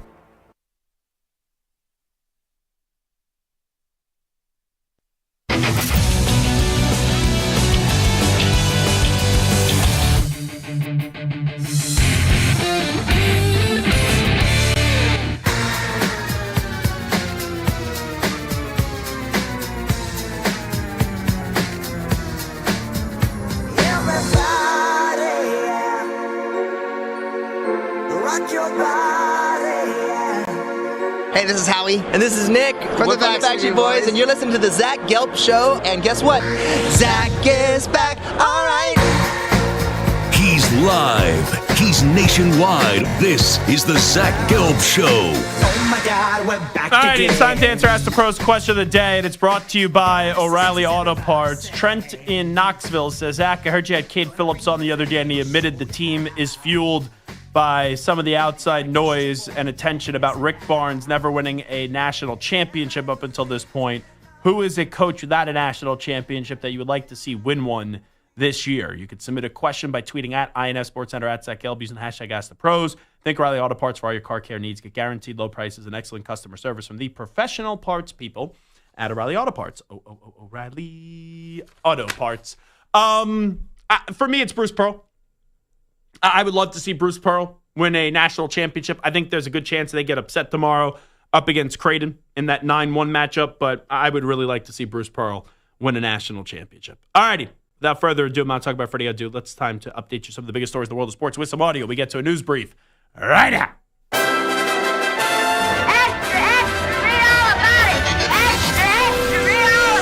Time for your daily news brief. We get you caught up on the rumors, reports, and reconnaissance from the day in sports. St. Mary's did hold on 59-56, so they beat Vanderbilt. You have Ole Miss and UNC, 10:02 to go. Ole Miss up 61-48, and at the half, Maryland up 42-28 up against Grand Canyon. Let's start off with Bruce Pearl. We were just talking about him, and Auburn plays Creighton tomorrow. Here is Bruce Pearl on facing the Blue Jays. We won't beat Creighton if we play like we did tonight. No, but we know we can play better. We know we can tighten things up, and that's the thing about the tournament. So hopefully we can learn, and look very pleased with the win. They're only at the end of the day on Saturday. There are going to be 32 teams left, and Auburn's still one of them. Let's get to Will Wade. He was on the field as 68, and obviously the NC State job was not a distraction to his players yesterday as McNeese got their first ever program victory in the NCAA tournament. Here was Will Wade when he was asked, was the NC State job and taking that job ever considered a distraction to the players? We talked about it. We were in practice when all that happened. You guys know. Look, you interview for a job and then your attorneys deal with their attorneys. It's not like I'm talking to people every mean, we're honest. I mean, shoot, half the kids are recruited.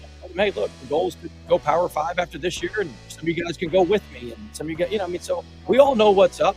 And I mean, our guys, this was great for them. They're gonna have a lot of schools in their DMs tonight too, looking to pick them up, pay them. Yeah, that's the thing too. Would I like it to come out after the tournament? Sure. Did it impact them? Absolutely not. But how many of these schools end up contacting these players throughout the season as well? So I can't crush. Like we talked about DeVries, right, with West Virginia, how Indiana was contacting him throughout the season. It's the nature of the business. That's what it is. Kevin Willard could be on the move from Maryland, even though Maryland's up right now 42-38 up against Grand Canyon. What would it take for you to stay with Maryland, Coach? I need to see fundamental changes done. I want this program to be great. I want it to be the best in the country. I want to win a national championship, but there's things that need to change. First and foremost, I need to make sure that we are where we are with NIL, and rev share is not where we've been with NIL in the past 2 years. We've been one of the worst, if not lowest, in the NIL in the last 2 years. I also have to make a fundamental change where I can do the things that I want to do with my program. I wanted to spend an extra night in New York this year to celebrate Christmas with my team, and I was told that we can't do that because it's too expensive. I don't know how we can be a top-tier program and I can't spend one extra night in New York because it's too expensive. That sounds like a coach who, by the way, said that before his opening round of the NCAA tournament.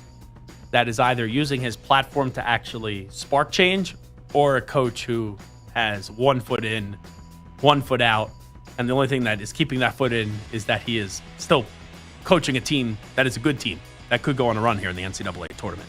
Zuby Ejiofor of St. John's. This is a weird. I saw this last night. I was watching this.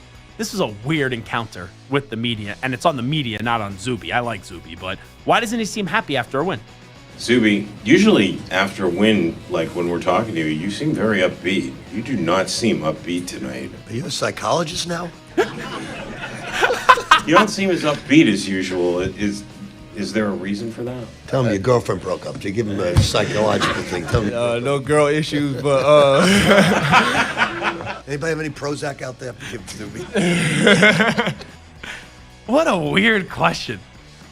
Kid just played a game. He's probably tired, so he's not like smiling every second. You don't seem that happy. Come on, what are we doing? Here is Rick Pitino on facing John Calipari. You'll see that matchup tomorrow. Is that a chess match you enjoy, the planning to go against each other, given how many times it's happened? I don't go against coaches. We go against teams.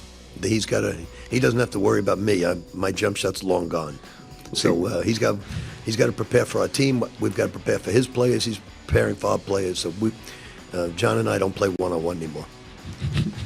All righty. So, Pitino, who usually gives you something, really doesn't give you anything right there. Kelvin Sampson. So, Samter, I must have missed this. I know some people say Gonzaga. I say Gonzaga. I don't know what's the correct pronunciation of it, but he's actually livid about this? So it is Gonzaga. You call them the Zags, right? Not the Zogs. Well, so it's I say Gonzaga. Right. But I hear some people say Gonzaga. Right. And Illinois, not Illinois. Yeah. And it's Oregon, not Oregon. Right. But it's Gonzaga. That's why you call them the Zags. And, well, you'll hear what Kelvin Sampson does here. Now, do you go Nevada or Nevada? I go Nevada. I think it's Nevada. What about the fruit that's also a color? The fruit that's also... I don't know what you're... Orange or orange? Oh, orange. Florida or Florida? Florida. Interesting. You want a dad joke here? Let's go. What did Mississippi sip? A Minnesota. Boo. What did Delaware? Oh, come on, this is easy. A Rhode Island? I don't know. A New Jersey. There it is. All right. Here is Kelvin Sampson upset about the wrong pronunciation of Gonzaga. Didn't you try to get a game with Gonzaga in 2021? Gonzaga. Gonzaga. It always burns me up when people say that. It's like calling me Kevin. My name is not Kevin. My mother used to say, people would see my name and say, "Hey, Kevin," and she would say, "Don't let people call you Kevin. Your name is Kelvin. Make sure they pronounce your name right." So that's why my antennas go up with that. Same with Gonzaga. They were our neighbors. It's not Spokane and it's not Gonzaga. It's Gonzaga and it's Spokane. You know what? I'm agreeing with Coach Kelvin Sampson. Not Kevin Sampson. Because someone was tweeting the network account yesterday. A few tweets. And said, would someone please tell Zach Gelb? It's a sports talk show. He talks about everything but sports. I had to turn it off and switch over to Fox Sports or ESPN. First off, I don't know what they talk about on the Zach Gelb Show. On the Zach Gelb Show, do we sometimes do a little non-sports talk? Yeah, but I would say for 95% of the show, it's sports. So maybe you use a Q-tip and maybe you clean out those ears a little bit. And sometimes people say Q-tips aren't good, so maybe a little extra soap in the shower and you open up that earwax, you get that earwax out, because how could you be critical of the show when you can't even get the host's name right? So, the Zach Gelb Show. The Zach Gelb Show, where we don't talk sports on the Infinity Sports Network. So I'm with Kelvin Sampson there. Alrighty, I think that's it. Yeah, I'm good. I'm good on that. Let's end on that note. I like to end the show that way and go off into the weekend on a note like that. Alrighty, enjoy the rest of the games tonight. You still have 2 that are ongoing, a bunch more to tip off coming up in about 50 minutes from now. Maryland 42, Grand Canyon 28, and with 7:36 to go, here come the Tar Heels. It's a 13-point game, 63-50, but Ole Miss is still up. We'll see if Chris Beard and his team can hold off UNC. Smoke show. Yeah. Oh, you thought that was a smoke show. They're not smoking them anymore, but you thinking that smoking was smoke show was very funny. Did give me a good chuckle today. Big thanks to Cade Phillips from Tennessee for joining us. Big thanks to Sue. Big thanks to Sampler. Big thanks to Ack. And most importantly, big thanks to each and every one of you for tuning in to the program. We'll be back on Monday, recap all the craziness from the first 2 rounds of the NCAA Tournament right here at 3 p.m. Eastern, noon Pacific time on the Zach Gelb Show on the Infinity Sports Network. And it's the Zach Gelb Show, not Gelb, where we talk sports for 95% of the time. Have a good weekend, everybody. Be out. Bye-bye. Peace.